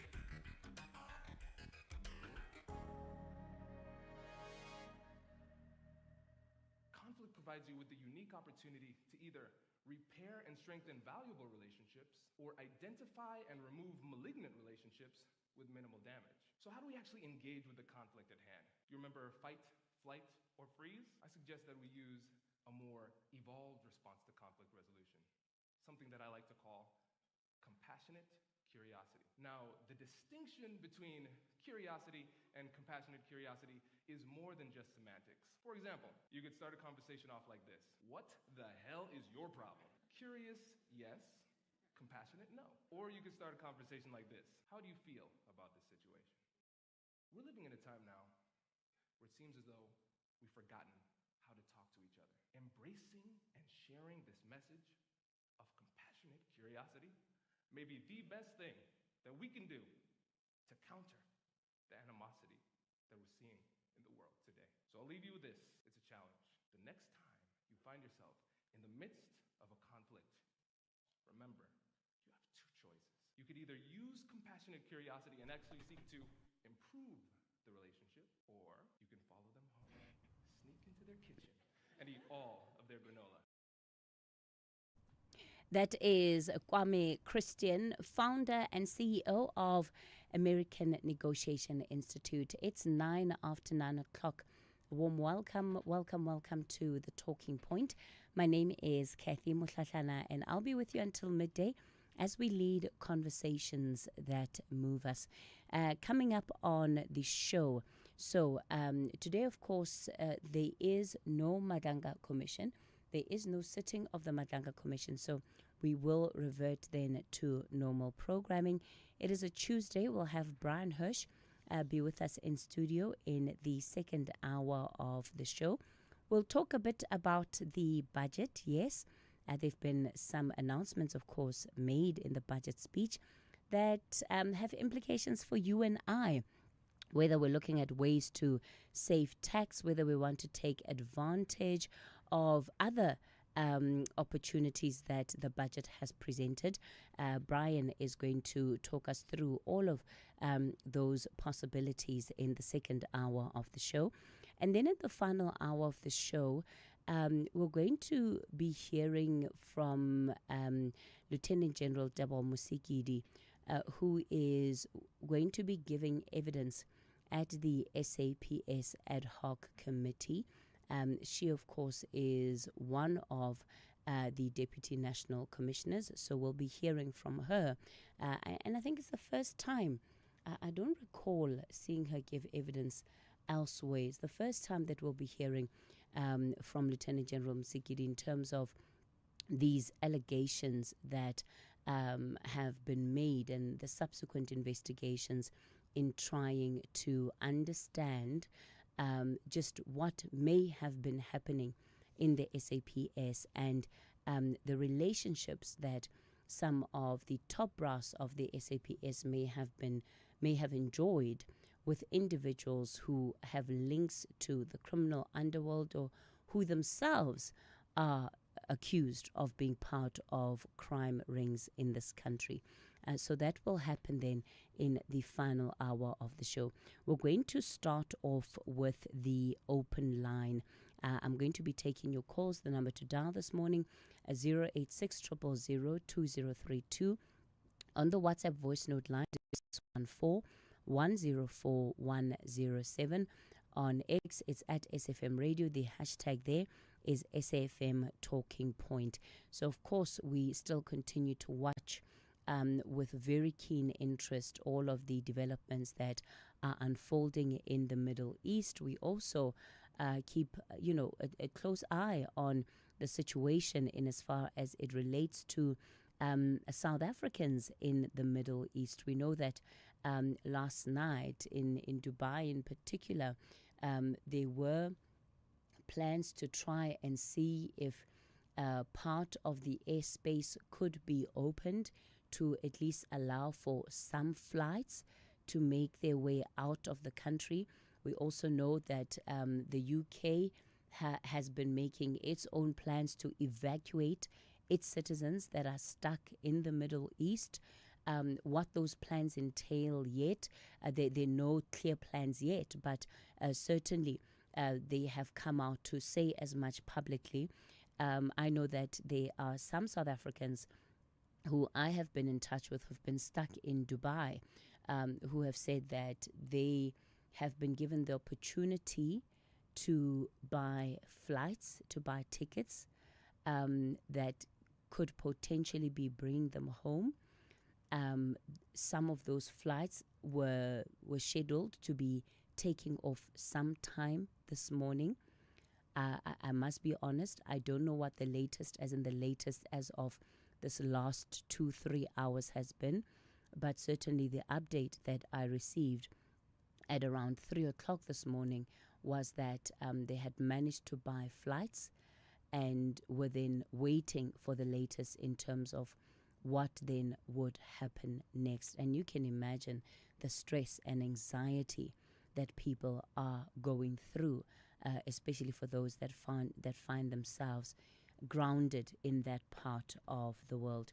But perhaps just to, so that's of course a conversation that we can continue to have this morning. But perhaps just to bring it back home and watching the latest in as far as this building collapse in Omonde, I can't help but think about the number of construction-related incidents that we are experiencing as a country. Details around that particular incident, of course, are still emerging, but we are seeing what is a worrying pattern of construction accidents in recent years. And I don't know if this primarily goes down to it being about compliance, about oversight, and, you know, some of the enforcement of the rules in terms of what needs to happen when buildings are being constructed.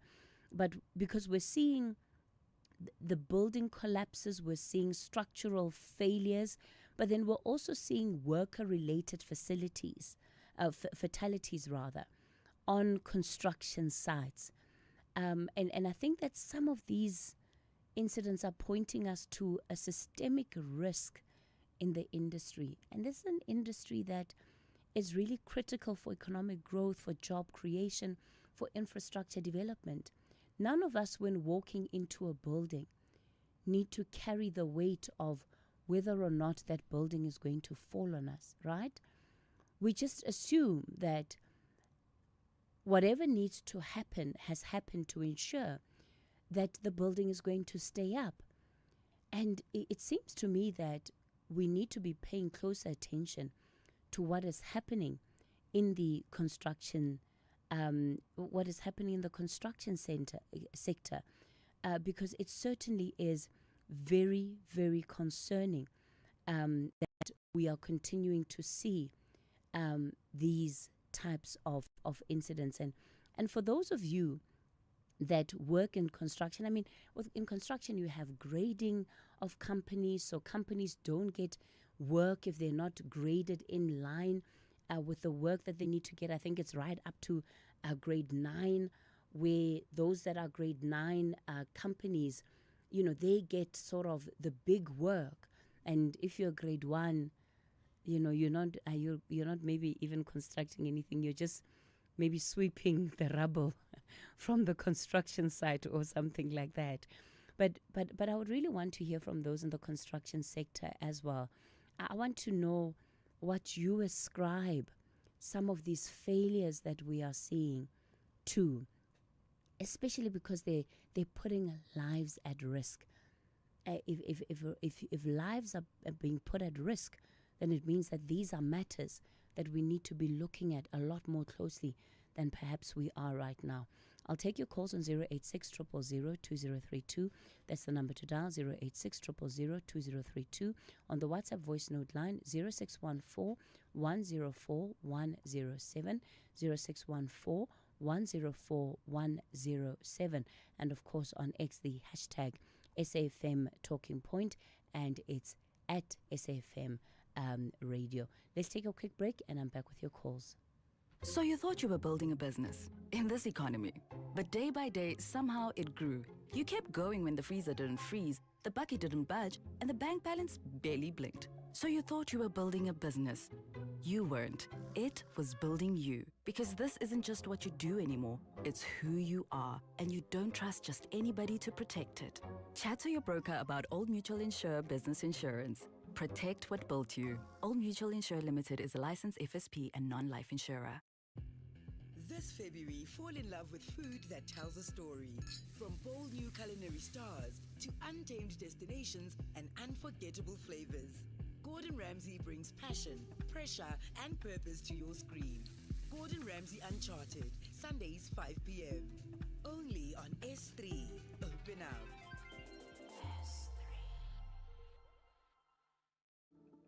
Using Scholar Transport comes with responsibilities. Every learner has a role to play in keeping themselves, their friends, and the driver safe. Stay seated and behave responsibly. Avoid shouting, pushing, standing, or moving around inside the vehicle at any time. Think safety first. Remember that safety starts before the journey begins and continues until you are safely off the road. Good behavior saves lives. Your actions matter. Issued by the National Department of Transport. As you sit in traffic reflecting on a good day, projects on track, clients happy, and they're a big one too. They trust you with all their sensitive data that's kept in your outdated work laptop, in your car, as you sit in traffic. Don't let bad tech choices get in the way. Switch to tailored secure cloud solutions because nothing should stop your business. Call 084 1234. Cell C. Exciting news, South Africa. SABC TV Licenses has partnered with Capitec to make paying your TV license simple, affordable, and accessible. If you're a Capitec client, sign into the app and click on Transact. Next, select Pay Bills, then click Pay At and enter your reference number to complete your payment. It's as easy as that. You'll receive instant SMS confirmation. Now you can keep your stories alive and your screens shining bright.